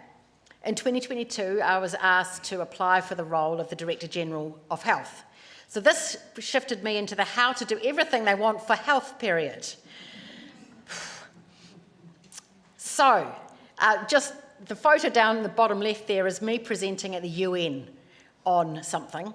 And it was one of those kind of how on earth did I get here moments. We literally see the President of France wandering around there, and the Prime Minister from Pakistan, who's subsequently gone AWOL over there, and the Foreign Minister from Russia, who looked like he just stepped out of a James Bond film, sort of glaring at me as I was delivering a country statement which criticised Russia's invasion of Ukraine, and just being slightly worried about what might happen afterwards. Very strange. Not something I ever expected as a doctor. But anyway, so now I'm the Director General of Health in 2022. So what was different from running a cancer agency from being the Director General of Health responsible for the entire health system? Running an entire health system is inherently more political. So I, as Director General of Health, would spend many hours every week with ministers, for example. It's just health is a very, very political thing. There are infinite deserving priorities in health. The advocacy for those priorities is very high. There's lots of advocacy. There's lots of people saying we need more of X, Y, and Z, all of which is deserving and all of which would be high value. But though that advocacy often competes because you can't do everything all at once all the time. The other thing that I kind of reflected on is sometimes you'd see in the media, that there's no action on X, Y, and Z. And what I reflected on was that inaction is, usually if people were saying, look, here's a problem and there's nothing happening on it, they would usually put it down to a lack of awareness. The leaders don't know about this important thing, or they're not interested in this important thing, or they just don't care about this important thing. They'd put it down to one of those three things. But actually, inaction was almost never those things. In fact, inaction was often not even inaction. There was often a whole lot of stuff going on behind the scenes, which again, you can't really talk about. Things will happen, but they take their time, and you just sort of have to manage that. The other thing when you're in charge of the entire health system is that everyday fires make that longer term thinking much more difficult. And that's true for politicians as well. There's so much on any given day that's happening in a health system that it's really difficult to think about where will we be in 1 year, 5 years, 10 years. And of course, managing through major structural reform adds a whole another layer of complexity.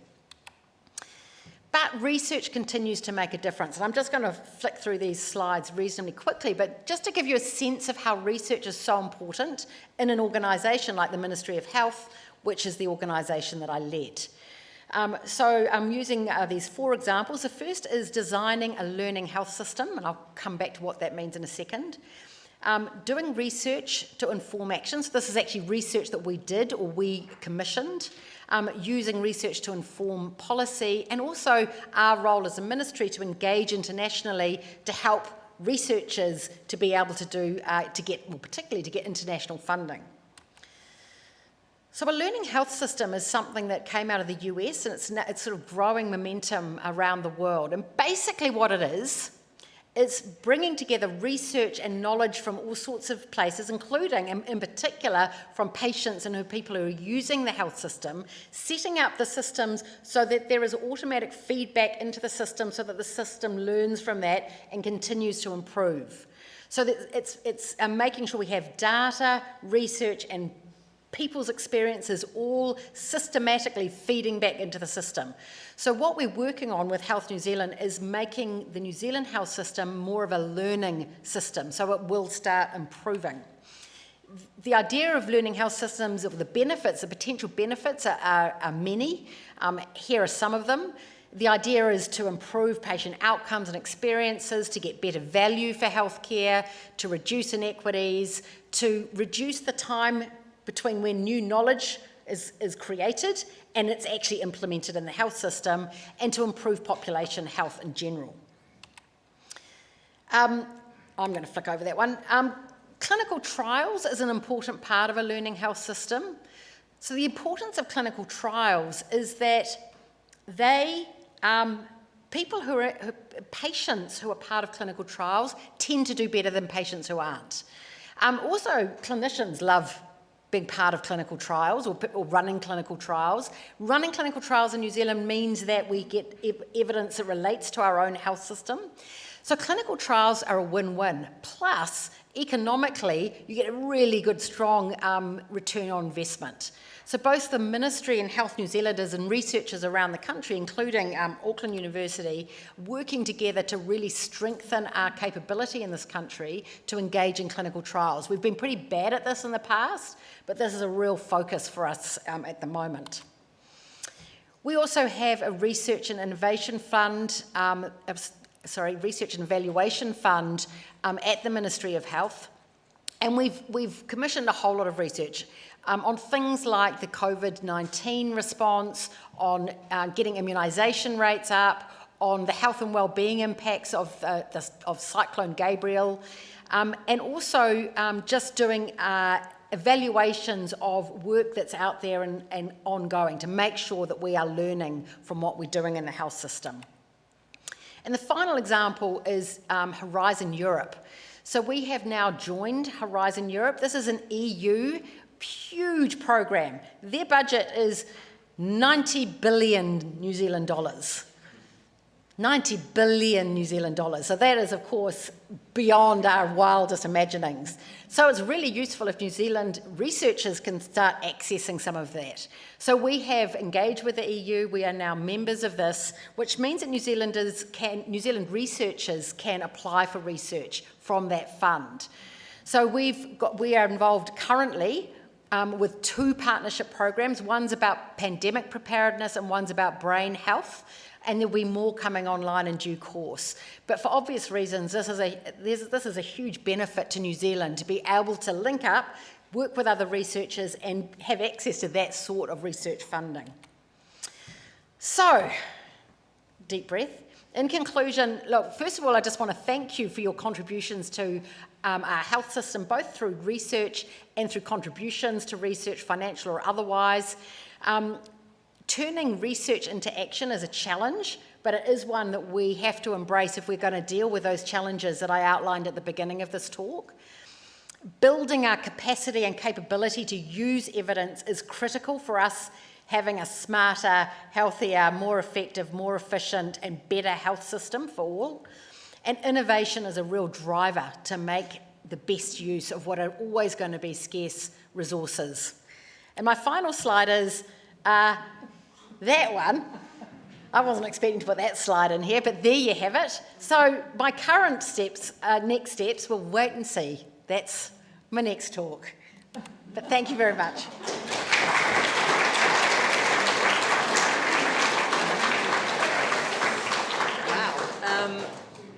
I'm sure you can tell by how fast Diana talks to us how much she has to get through in a day. No, very good. I mean, the amount of that you do and the amount of information makes my brain hurt. Anyway, so look, it's now time for questions and answers, and we're going to use the new throwable mics, but we're not going to throw them. We're going to walk sensibly. If anyone throws that mic at me, it's going to hit me in the face. I'm telling you that now.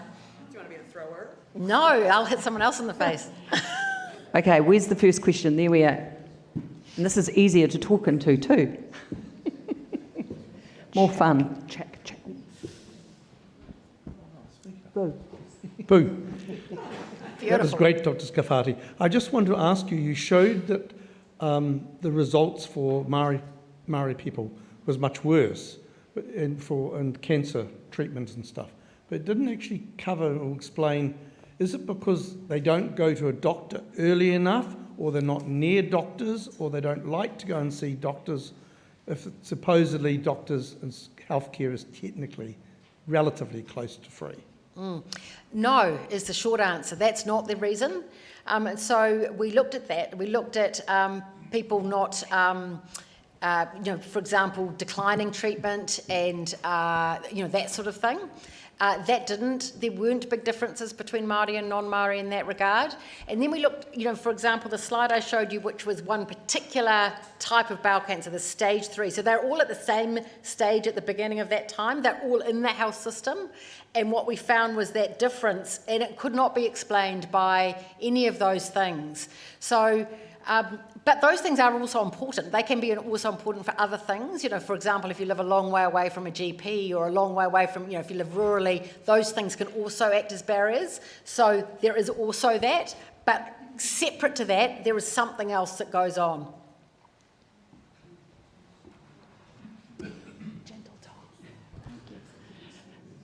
Thank you.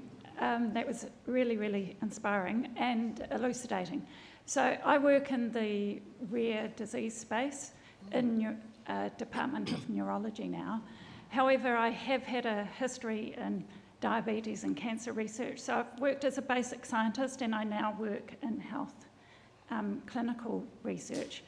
And what really astounded me is all those years where I worked as a basic scientist, like in the discovery phase and maybe even moving through development, only to find that often, there isn't the funding for drugs that have, the ability to help people.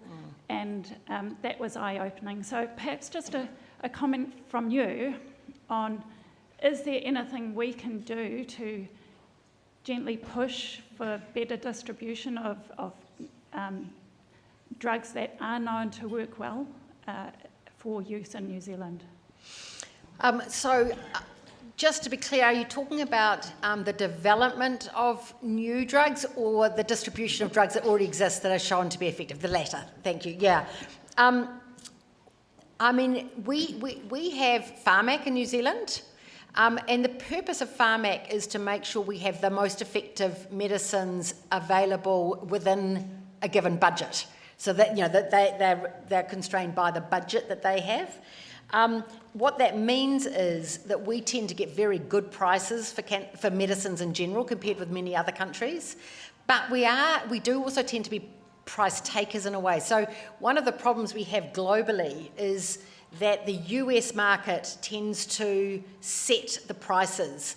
And the US had up until very recently, a very odd way of doing that. So what used to be the case, and I'll use cancer medicines as an example, is their Medicare and Medicaid,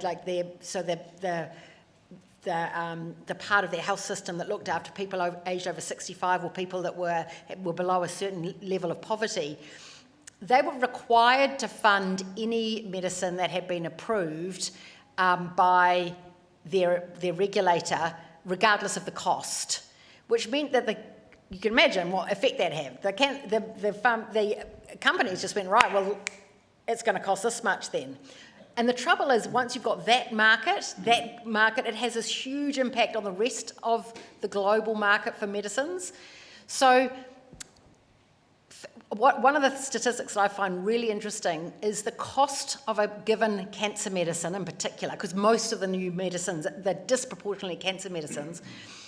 The cost of a new cancer medicine is completely unrelated to the cost of R&D, so the cost of developing it, the cost of manufacturing it, or how good it is.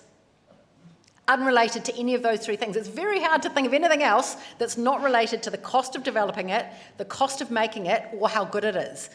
The only thing it's related to is how much Americans will pay for it. And so this is part of the problem we have. And so going back to your question, we can never afford all the cancer, all the medicines in general, cancer medicine specifically, but medicines in general. And it again is a global issue. It needs a kind of a global response, because you end up with this ridiculous thing where people can charge whatever they like, and it basically means that countries can't afford to buy sometimes effective medicines, which is why we have something like Pharmac, and every country has a different approach, but all countries have to limit the number of medicines they can buy just because you can't afford to buy them all.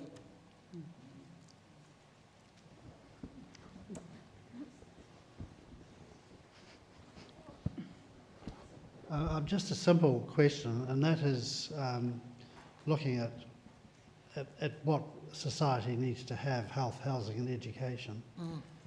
Can you make money out of health? And it seemed to me that what changed a number of years ago, like 30, 40 years ago, was that people started to look at health as a business, as opposed to something that should be provided for everybody, and that the only way you could make money out of health would be in a 20 or 30 year time frame with preventative approach.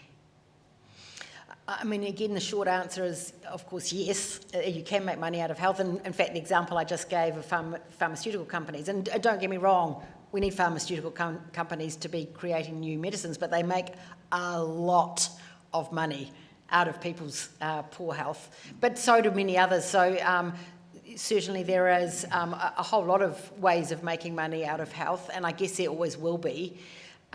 We have a system in New Zealand, as you know, that we have private healthcare, we have public healthcare, and we also have private provision of healthcare, and so there is that kind of dual system. And of course, private provision does involve making money. That's what private provision is. I don't think I can comment much more, but to say that yes, it is there are financial gains to be made from health. Jess, do you want to grab from over there and then we'll... Oh, yeah. Probably got time for a couple more quick... Oh, yeah, up there. Yep. Thank you, that was great. You were talking about research base, the research needed to support things that are done. And to a degree, the most destructive thing that's happened to us in the last few years from both service provision and morale has been the changes for Health New Zealand.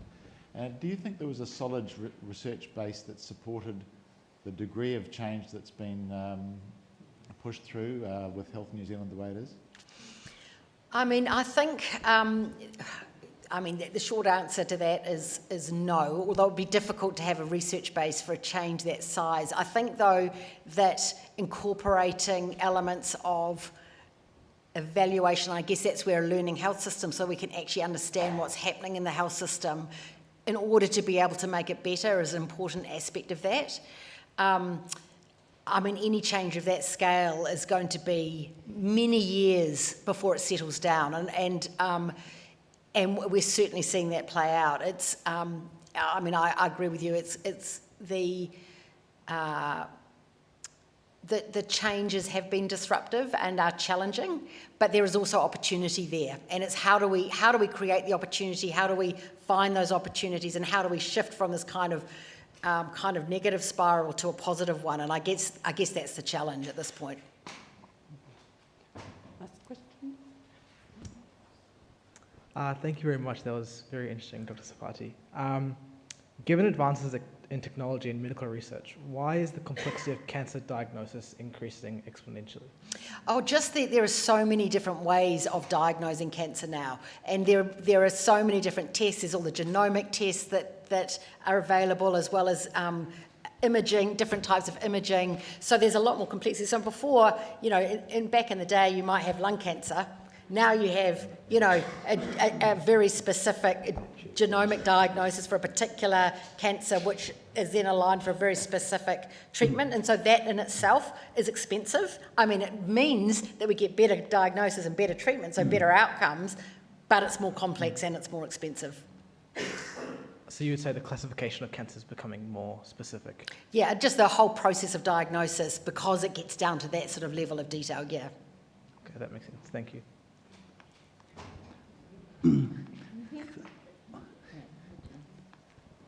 Can I just say that there are 900,000 businesses in New Zealand, and a lot of our businesses have great culture. They're doing a lot of good things for families and the people working for the companies. And we talked about Fisher & Paykel before. They're one of our best tech companies in New Zealand. We have a lot of high-tech companies, and the tech companies are now going to be our number 2 money earning overseas. I think recently I went to hear a talk by Samuel Equip, and he was talking about older people should be investing. We should be taking more care about our businesses and investing in our businesses, like our movies, our zero companies, and that's how to improve the well-being of people. I know a lot of people, in my lifetime, since I retired, the government has paid me $300,000 in the last, since and I hope to live for maybe another 10 years, another $200,000. So I have to be supportive of businesses who are employing people for the well-being of people and helping reduce the impacts. The more people, if all those 900,000 businesses employed an extra one person, they would have working for good companies that would help our health system. Yeah, I love that. I love the way you're thinking. It's great. Ngā mihi, Diana, that was fantastic. Especially liked hearing your perspective and your stories. You mentioned that your very first period was kind of this, there's nothing I can do mindset, and you were only doing what you could for the patient in front of you. I was wondering what contributed to that shift in that mindset. I really loved working with patients. And as I said, it was a huge privilege, but I did get a sense that I was kind of on a bit of a treadmill, and that I was seeing people and you'd have people coming back into hospital and I sort of got to thinking, how do we actually shift the dial? How do we shift the whole dial? And I think my thinking started going down that track, and I started getting into public health medicine. I'm not sure there was a day when I went, that's the end of that, and now I'm going to do this. It was kind of more of a sort of a journey. But I think that was kind of where my mind went. And yeah, and the rest is history. One more question, I think. Yeah. Oh, down there. He's just sitting in the wrong place for the microphone, aren't you? Could I ask you to think of another way about making money in health? If budgets weren't siloed, surely public health can lead in showing that good health outcomes save the country money overall. Yes. Would you like to? Yes, well, that's absolutely right. And actually, that's one, I was sort of saying that everyday crises in health make it quite difficult to have that 5-10 year view. And of course, public health, like preventive care, for want of a better term, keeping people healthy, the benefits from that come down the track, and the a success in public health is when something doesn't happen, which is really difficult to say, I saved your life because you stopped smoking because we did something and you stopped smoking. You don't know that, you just carry on. And so it's quite unsexy. Prevention is quite unsexy, and it doesn't sell very well politically. It's quite hard to sell it. But you're absolutely right that because of the challenges that I was talking about, one of the things we have to embrace is keeping people well. It's better for all of us. I mean, we want to be well, but also it's better for the health system. You get a huge economic benefit from it as well, but it just isn't very easy to sell because of the long-term benefits and the fact that it doesn't fit very well in a parliamentary term, for example. But I mean, I completely agree with you.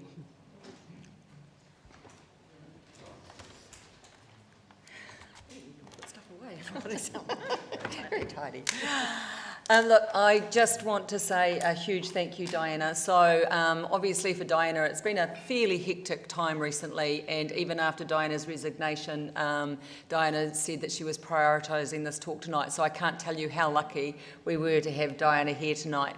She's given us so much to think about, and the biggest thing I think we can all take away is that we're part of the solution to the problems, and we all need to put thought into that and how we deal with it and what we do. So a huge thank you from all of us, Diana.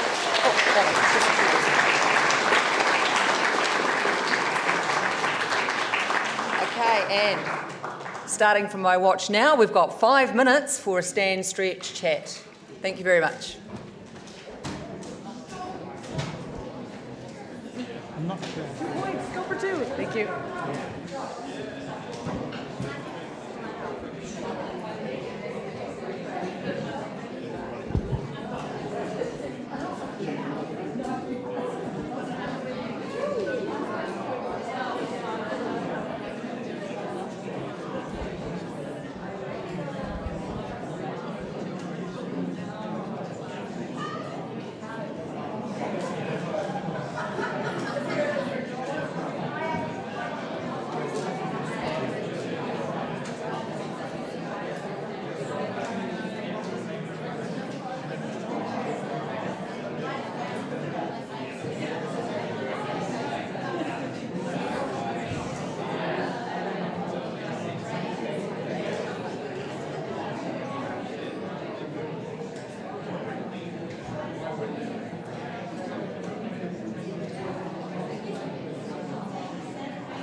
That's my lovely, delicate call for people to take their seats, please.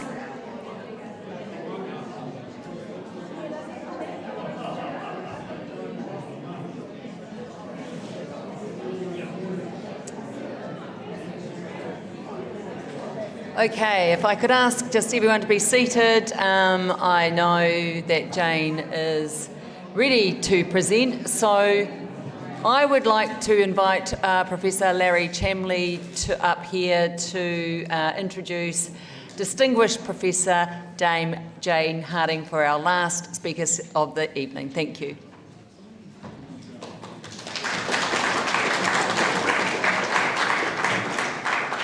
Thank you, Sue, and thank you, ladies and gentlemen, for being here tonight. It is just such a pleasure as the Chair of the Medical Committee to see you, our supporters here, the people who make all of the exciting stuff that we fund possible. I can't thank you on behalf of the research workforce of Auckland and Northland enough for what you do for us. Thank you very much. So I'd like you to give yourselves all a big hand.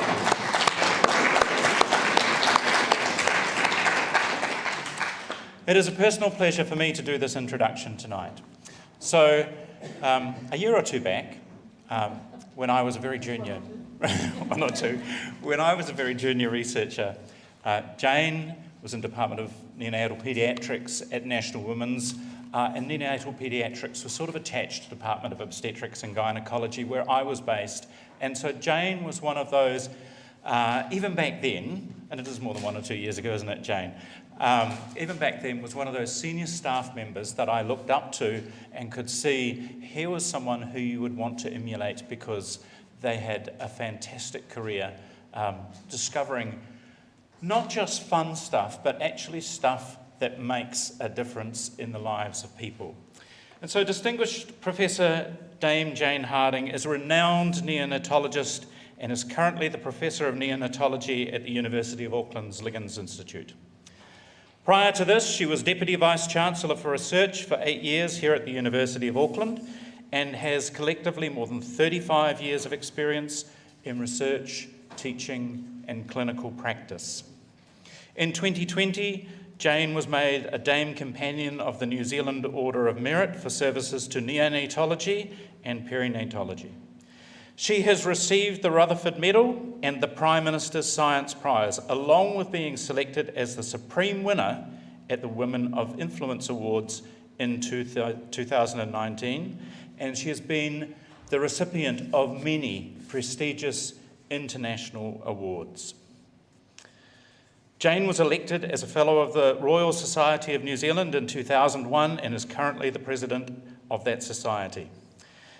As a recipient of AMRF funding, Jane's research discovery of a simple sugar treatment has revolutionised the global standard of care for newborn babies, helping to prevent the risk of serious brain injury in those babies. Tonight, Jane is going to tell us about this world-leading research and the latest findings on the school-age outcomes of babies that were treated for low blood sugar and how interventions during pregnancy and around the time of birth can influence a baby's growth, its metabolism, and its long-term health. Ladies and gentlemen, Distinguished Professor Jane Dame Harding.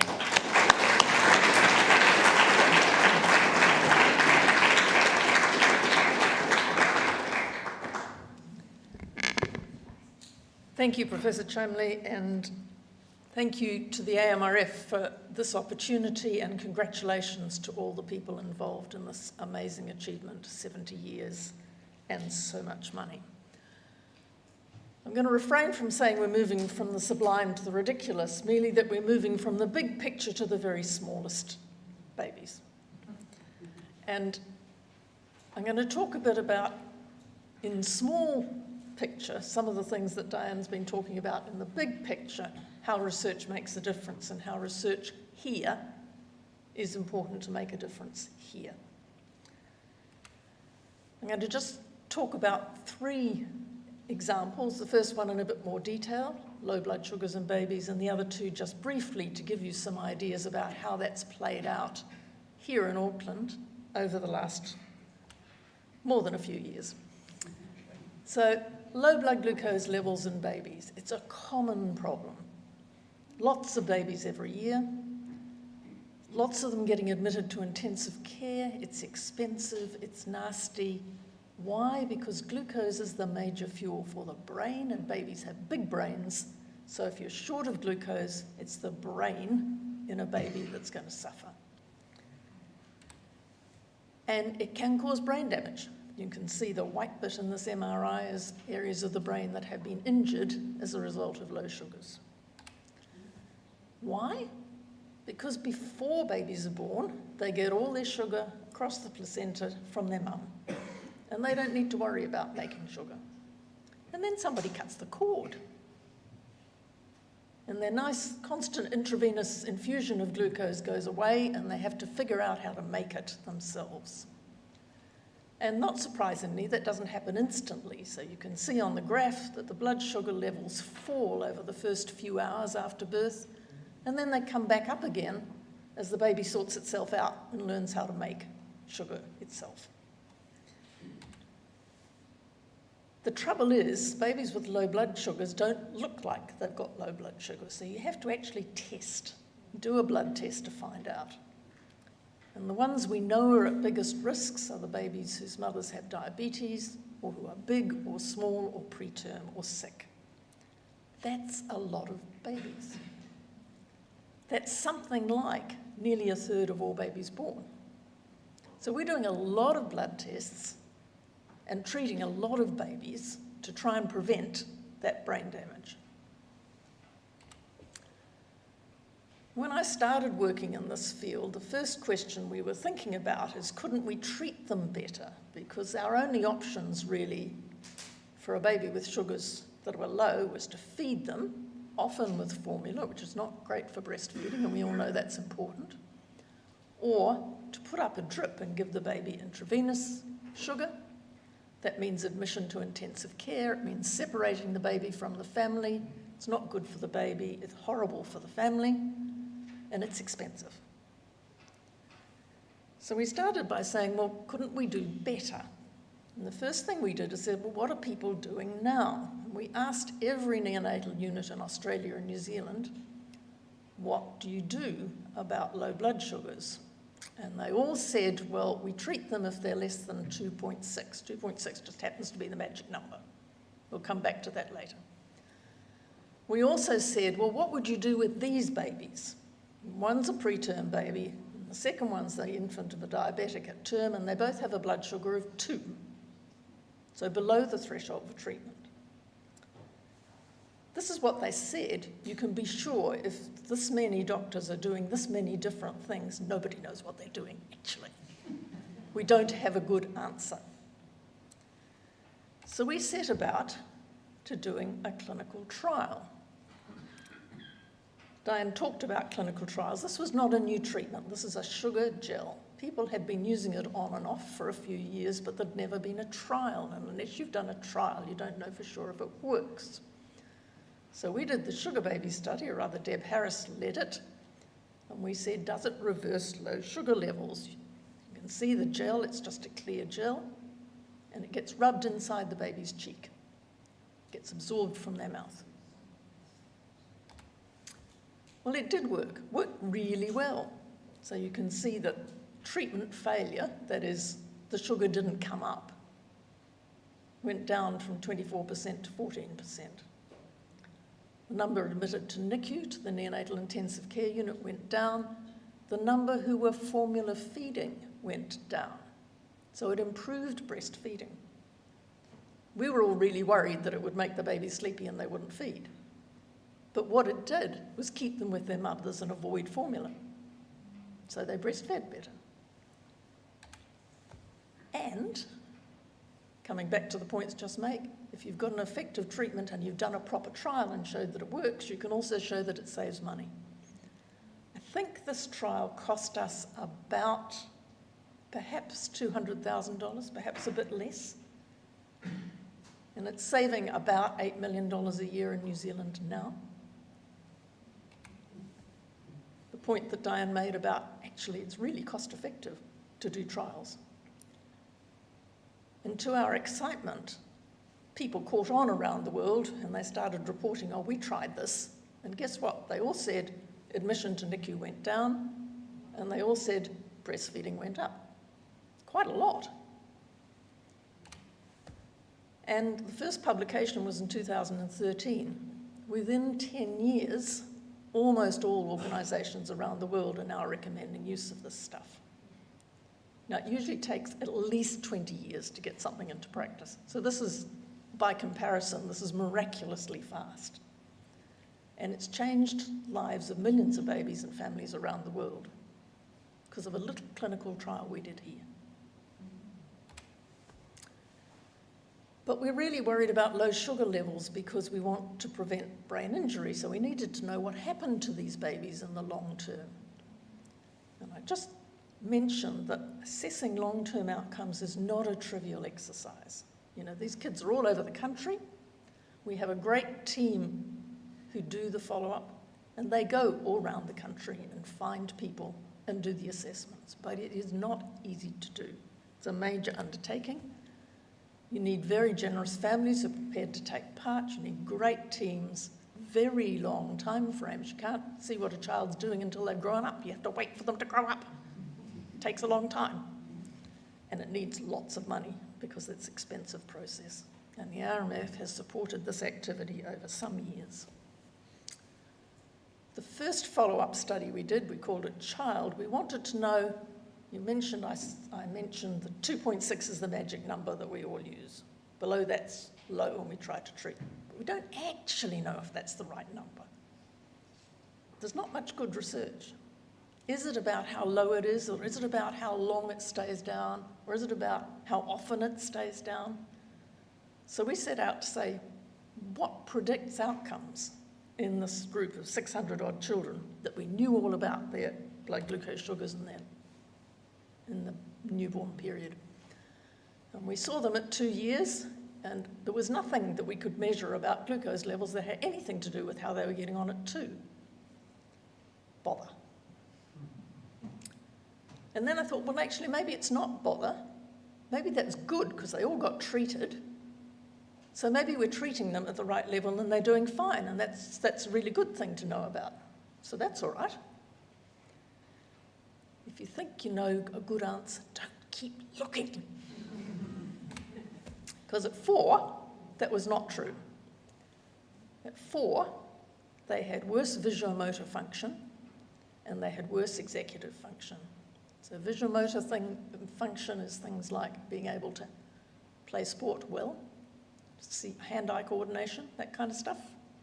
And executive function is things like being able to follow instructions and remember what you're doing and follow the rules and sit down and pay attention, and all those things are really important for going to school.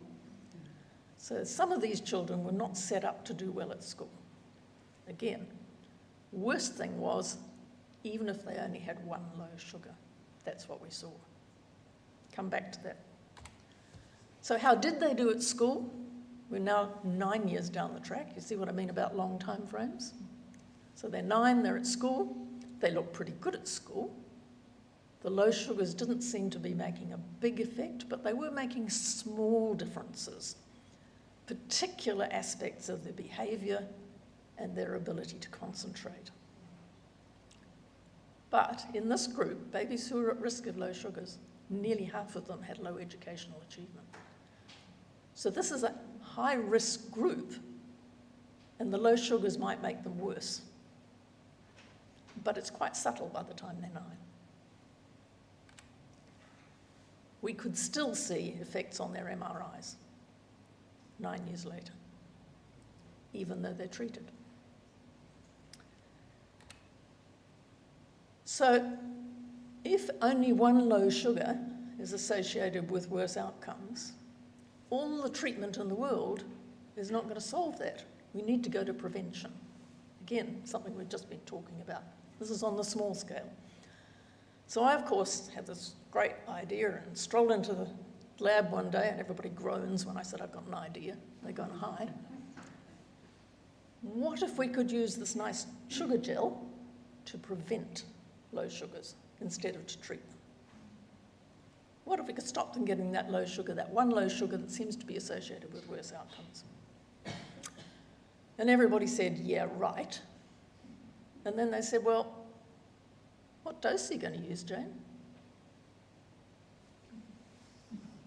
I don't know. So, question one, could we find a dose that actually could prevent low sugars?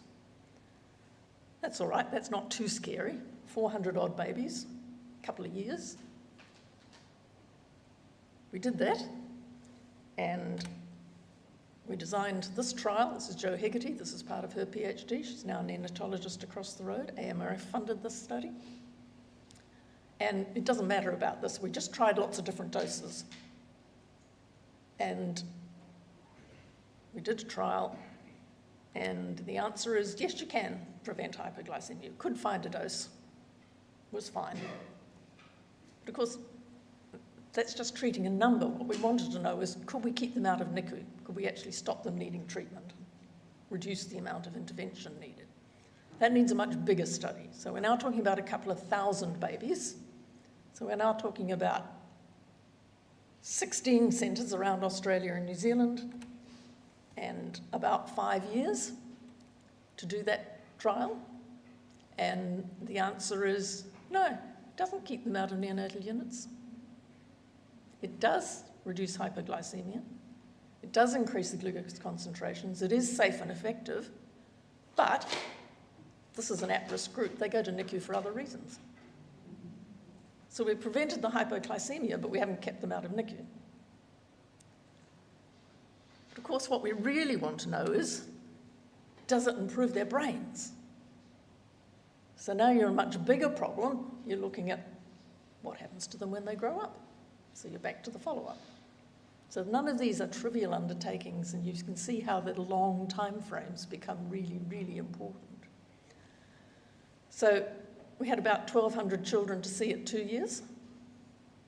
That's chasing all around the country, individually assessing them all. And we're currently seeing them at 6 years. What did we find at 2 years? Well, the first study was very exciting. So this is the pre-HPOD study. This is the dosage trial, smallish trial, 400 odd children. And you can see that the higher the dose of gel they got, the better their language scores were, the better their coordination was, and the better their executive function was. Cool, we thought, this is good. It's a shame we chose the wrong dose for the next trial. But never mind, it's looking promising. Again, if you've got the answer, don't keep looking. So this is a much bigger study. This is 1,000 odd children, and they're worse at 2 years. Not much worse, just a little bit worse. What's all that about? So, again, so what are they like when they're at school? This is the first study. They were better at 2. They're better at school. Those are quite big benefits. 11% less motor impairment. That's quite a lot. So we're waiting anxiously for the big trial at 6, and we'll finish that study this year. So I'll tell you next year what the answer is. In the meantime, we're saying, no, we don't think this should be used because we don't know about the long-term outcomes. One study says benefit, one study says harm. We don't know. We need somebody else to do this study, but I don't know that anybody's going to be silly enough anytime soon. So, low sugar levels in babies. Common, can cause brain injury. We can now treat it quite effectively and cheaply, and it saves money. The gel itself only costs about $5. And prevention is possible using the gel. It does prevent the hypoglycemia, but we don't know if it helps in the longer term. So what are we doing now, apart from seeing all those children in the long term? We have just completed, and hopefully will launch in the next month, a new national guideline on managing hypoglycemia that hopefully will reduce costs nationally and will be used internationally. Coming soon. So that's the low sugar story about 20 years' work and many thousands of people, but has made a difference here and around the world on the basis of really some very focused small studies funded here. Antenatal corticosteroids are dear to my heart because they were first introduced by Mont Liggins, after whom the Liggins Institute was named. This is the building, this building just up there, second floor. It's the one that's got the fluorescent neon lights outside. If you go out at night, you see the coloured lights. And this is where I work. And Liggins was working when I was a student back in National Women's Hospital in the 1970s, when the survival of small babies was not good. This is a graph that Ross Howie started, and I think David Knight continued. He's in the audience. Starting in 1959, the yellow lines are the bigger babies, that is 1,000 to 1,500 grams. That's not very big, it's just the bigger of the two. And the black lines are the 500 to 1,000 gram babies. So 1 to 2 pounds of butter if you translate it into that kind of language. And you can, this is the survival, and you can see there was a huge change in the late 1970s, early 80s. There was a sudden rise in those graphs over that time. So what happened over that time? This was not social disruption. This was solving this problem. Babies, preterm babies, died of respiratory distress syndrome. And respiratory distress syndrome is really because your lungs are too stiff, because you get born early. And you can see this little baby's chest sucking into its backbone because the lungs are so stiff. Can't open them very well, and babies died. Liggins and Howie were working at National Women's at the time. They did indeed work on sheep, and the sheep were indeed kept in Cornwall Park. Can't promise these were their sheep, but that is where it happened. And they were working on a completely different question of what causes preterm birth. And they managed to show very elegantly that it is the baby, not the mother, that starts labour. And the baby starts labour by increasing its level of hormones, steroid hormones. There are lots of steroid hormones, but we're talking glucocorticoids, or I'll just call them steroids, to save my tongue getting tied up.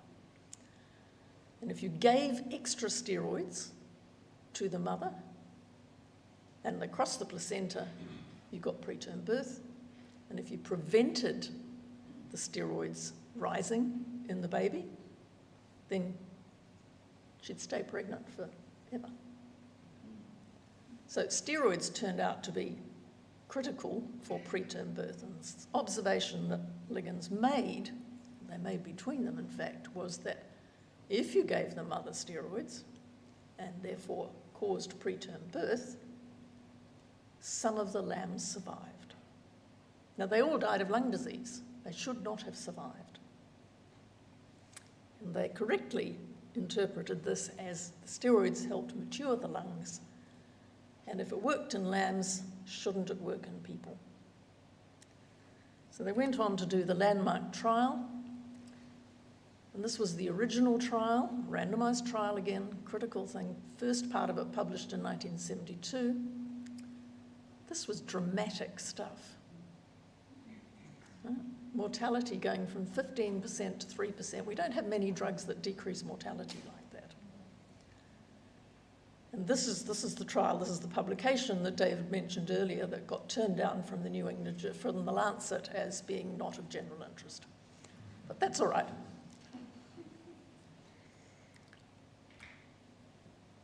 There were lots of trials. And this is a meta-analysis. Each line is a trial. You don't need to read them. It's just each line is a trial. And the little spot right up at the top with the red box around it is the Liggins and Howie trial published in 1972.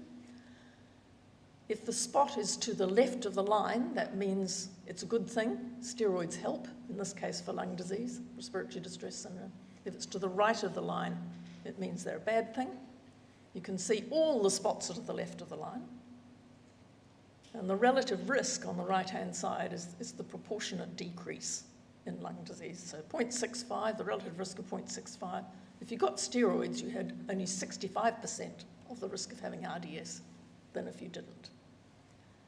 And what you can see here is there have been lots and lots of trials. They've gone through the 70s, the 80s, the 90s, 2000. We're still doing trials in 2010, and the answer is still exactly the same at the bottom. It took 20 years for the NIH finally to say, this is the American funders, to say, actually, this is quite a good idea. Decreases mortality and morbidity and saves money. Again, a trial that shows things work and save money. Actually, is cost saving. Why did it take so long? I just told you about a study that has really gone around the world in 10 years. And this is 20 years later, they're just catching on. And this is mortality. This is not just fixing the sugar levels. This is babies dying. Part of the reason, not all of it, but part of the reason had to do with this man. This is Professor David Barker with his wife Jan, who started publishing this kind of stuff where size at birth is related to outcomes many years later. Now, in this case, this is death from coronary heart disease before 65 years of age. And you can see that the small babies on the left are much more likely to do that than the bigger babies on the right. When he started publishing it, everybody said, don't be ridiculous. How can how big you are when you're born determine whether you're going to get heart disease when you're 65? And nobody believed it for a long time. But in fact, it turned out to be very strong relationship that applied to quite a lot of different diseases. And it was pretty easy to produce the same sort of thing in animal studies. And one of the early hypotheses that turned out to be easy to prove in animal studies is if you are exposed to too much steroid before you're born, then, you know, steroids have bad press. We all know what steroids do, right? They stop you growing, they give you high blood pressure, they give you diabetes, and you can explain all of that relationship between size at birth and later heart disease, for example, by exposure to too much steroid before you're born. Ooh. So I've just been telling you that steroids are wonderful things, and here comes Barker saying, actually, maybe not. And that was by no means the only reason that people were reluctant to use antenatal steroids clinically, but it didn't help for a long time. And we realized that actually we had to answer that question as to whether it actually did cause a problem in people, because when I started at National Women's, I worked with Ross Howie. He was the senior neonatologist when I was the registrar there. And when I came back from my postdoc and started on the staff, I took over the office that Ross used to have, and locked in the cupboard were the original records of the original trial. And this is me with Ross Howie and Mont Liggins and David Barker off there on the right, and Stuart Dalziel, who was the student who actually did all the work. And we took out the original records, all beautifully handwritten in Ross Howie's handwriting, and set out to find out if 30 years later, those who'd had exposed to steroids actually did have different outcomes as adults. And we said we want to know about all these things. Well, 30-year-old New Zealanders don't stay put, do they? So they were all over the place. They were all around New Zealand, they were all around the world. A remarkable number of them were kind enough to come home for the holidays and come and visit us. A remarkable number said their mothers said they had to. But there you go. And the short answer is they were fine. There was no effect of antenatal steroids on any of these things that we could find, and no effect on any of these things. So it didn't look as though the kind of doses we're using in the clinical situation, which really help babies, did not appear to have adverse effects for them as they grew up. But there was just a little difference. And this is the The orangey line is the insulin response to a glucose load. So if you and I have a big slug of glucose, big piece of chocolate cake, we secrete insulin to keep our blood sugars down. And you can see that the babies who'd been exposed, babies now age 30, who'd been exposed to the steroids before birth had to use more insulin in response to a glucose load. Had absolutely no clinical implications at all, age 30. They were just fine. But we wondered if that might mean that they were going to get their diabetes at 50 instead of 60. That's a reasonable trade-off for having less mortality as a baby, yeah? Most people would think. But nevertheless, it was important to know if it meant that we should be managing them differently. Should they have their screening tests for diabetes when they're younger? Should they be monitoring their blood pressure when they were younger? Doesn't mean that we shouldn't do it. It might mean that we have to manage things differently when they're older. So we thought it was important to find out if that indeed happened.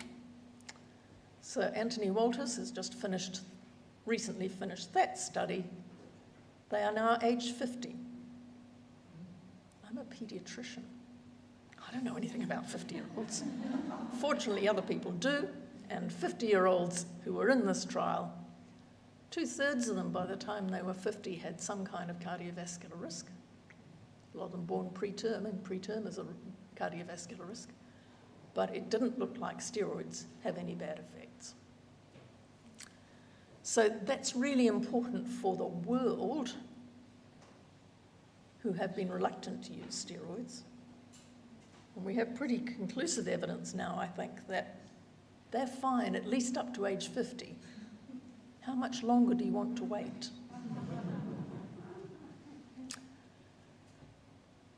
Moving on to neonatal nutrition, very briefly.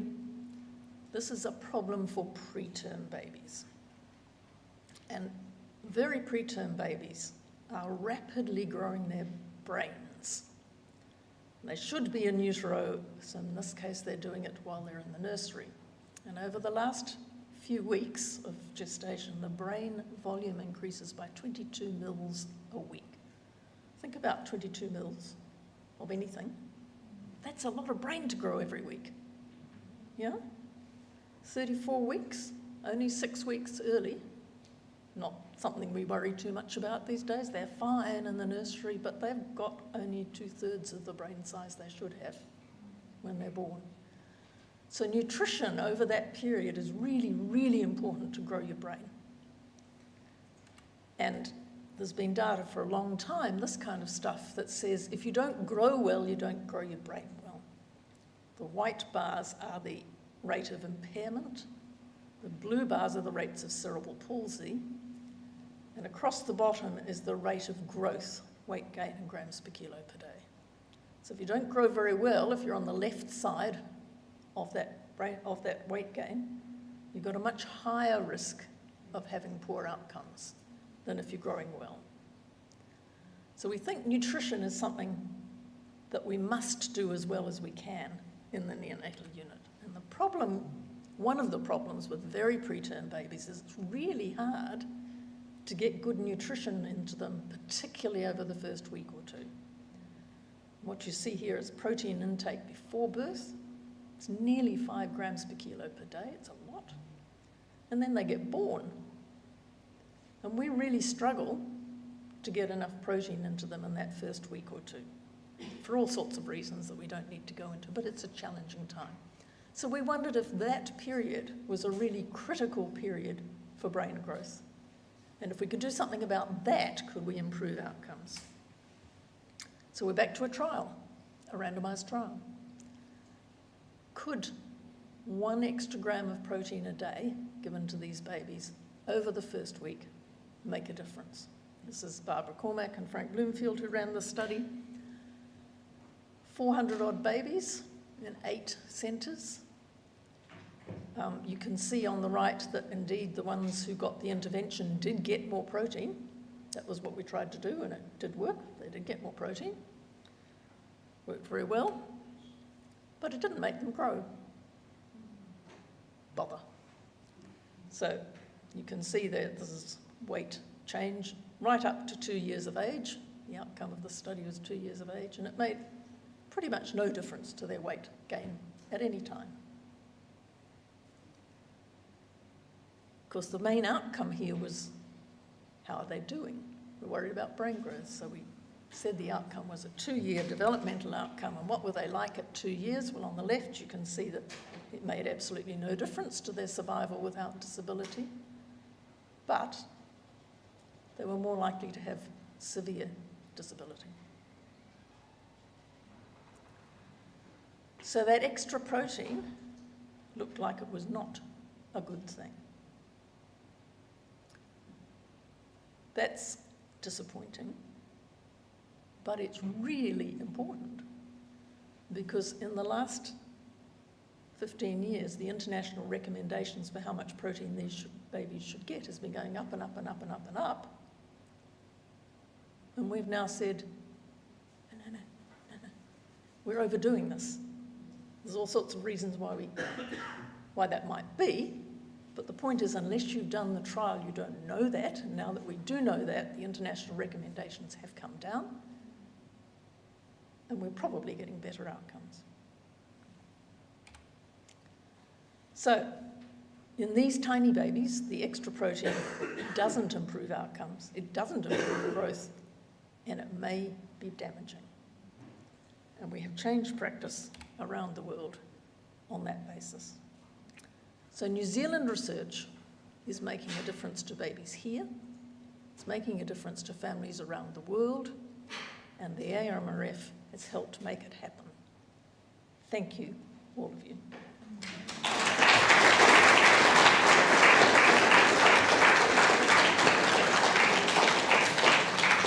And thank you to all of the team who really do all the work.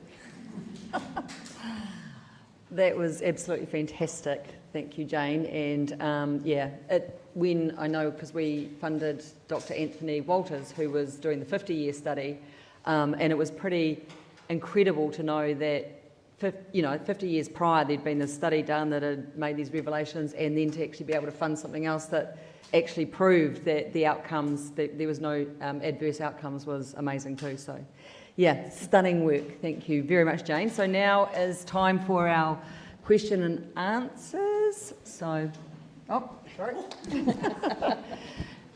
What questions do we have from the audience tonight? I think Jane's presentation was pretty comprehensive. I think everybody's had enough of the evening, wants to go home. Kicking us off. Thank you. You were talking about hypoglycemic babies. Is there a danger of making them hyperglycemic? There is indeed. We've done quite a lot of work on that as well. The sugar gel doesn't make them hyperglycemia. We've looked at that very carefully. It's really a very small dose, and they never go high on it, as opposed to if they've got intravenous glucose, when they can easily go high. We know that high sugars are associated with bad things, but we're not quite sure how best to treat that. But I think we've shown conclusively that the bad things do happen as a result of high sugars, just like they do when you're adults, right? High sugars, if you've got diabetes, are not good for you. Same is probably true in babies. Treating them is another matter, and we have done some trials on that, but don't have time to talk about that tonight. Just another little anecdote from Liggins. It took the Royal College of Obstetricians and Gynecologists in England, or UK, slightly less time to recommend steroids than the Americans, but it still took decades. And Liggins said that he thought the reason for this was that the Royal College of O&G didn't believe that anything good could come out of the colonies. Pretty much the same phenomenon as we heard earlier regarding the American view. Anything happening in New Zealand was not valuable, but that was certainly a thinking.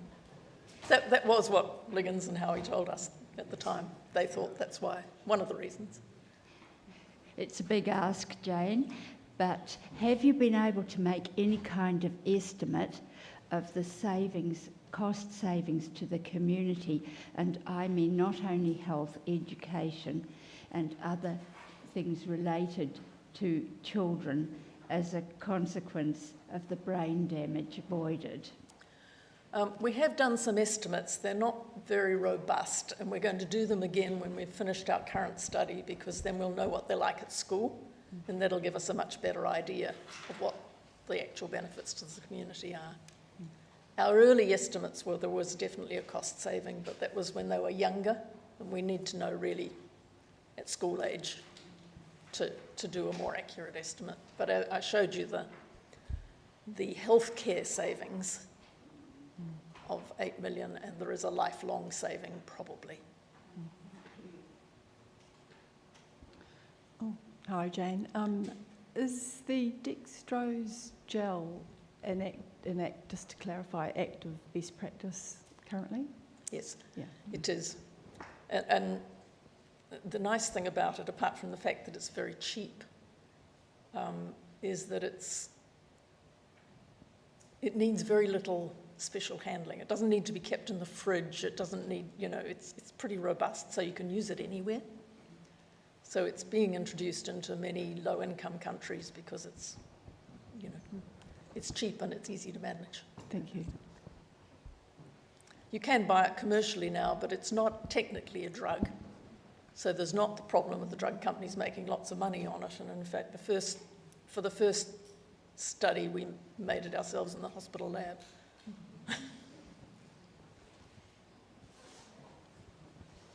Oh, one question. Oh, no.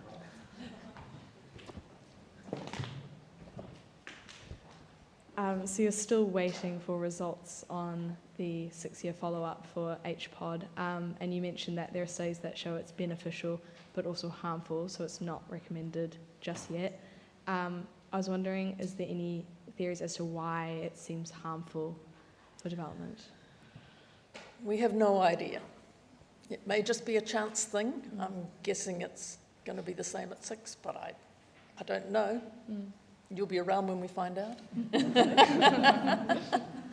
I don't know. Where we're at the moment is, although we're not recommending it routinely, it is being used in some parts of the world because it helps reduce hypoglycemia and then reduces interventions. And there's in the new guidelines that are about to release, the panel who put together the guidelines were strongly of the view that we should not ban it. We should say, can be used if everybody's well informed, but the long-term outcomes are uncertain. The fact is that if families, for example, if mother's had diabetes and and her baby had a terrible time with low sugars in the previous pregnancy, and she's in another pregnancy, she's going to ask for it.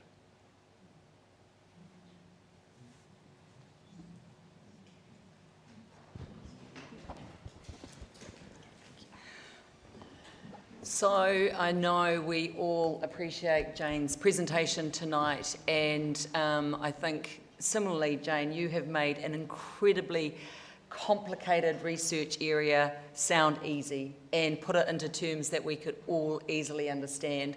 And I think everyone sitting in the audience tonight will know why Jane has the title of Distinguished Professor Dame in front of her name. So we really can't thank you enough, not only for sharing with us tonight, but everything you've done for the research community and for all those mothers, babies, families that now have survived and are living a much better life. So on behalf of us all, thank you very much.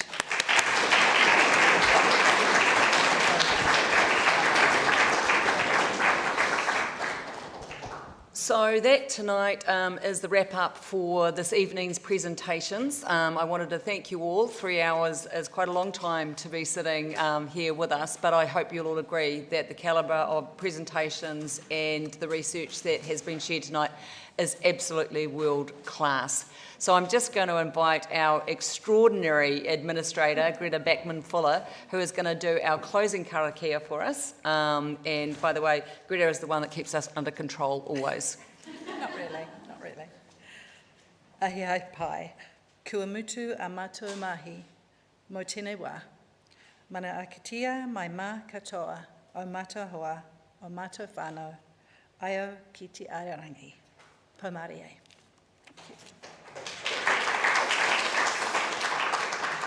So, thank you very much. Thank you to our wonderful three presenters, and thank you everybody for coming, and we hope we will see you at the next event on May 22nd. So, yeah, there's information available on that. Another exciting speaker series too. Thank you so much.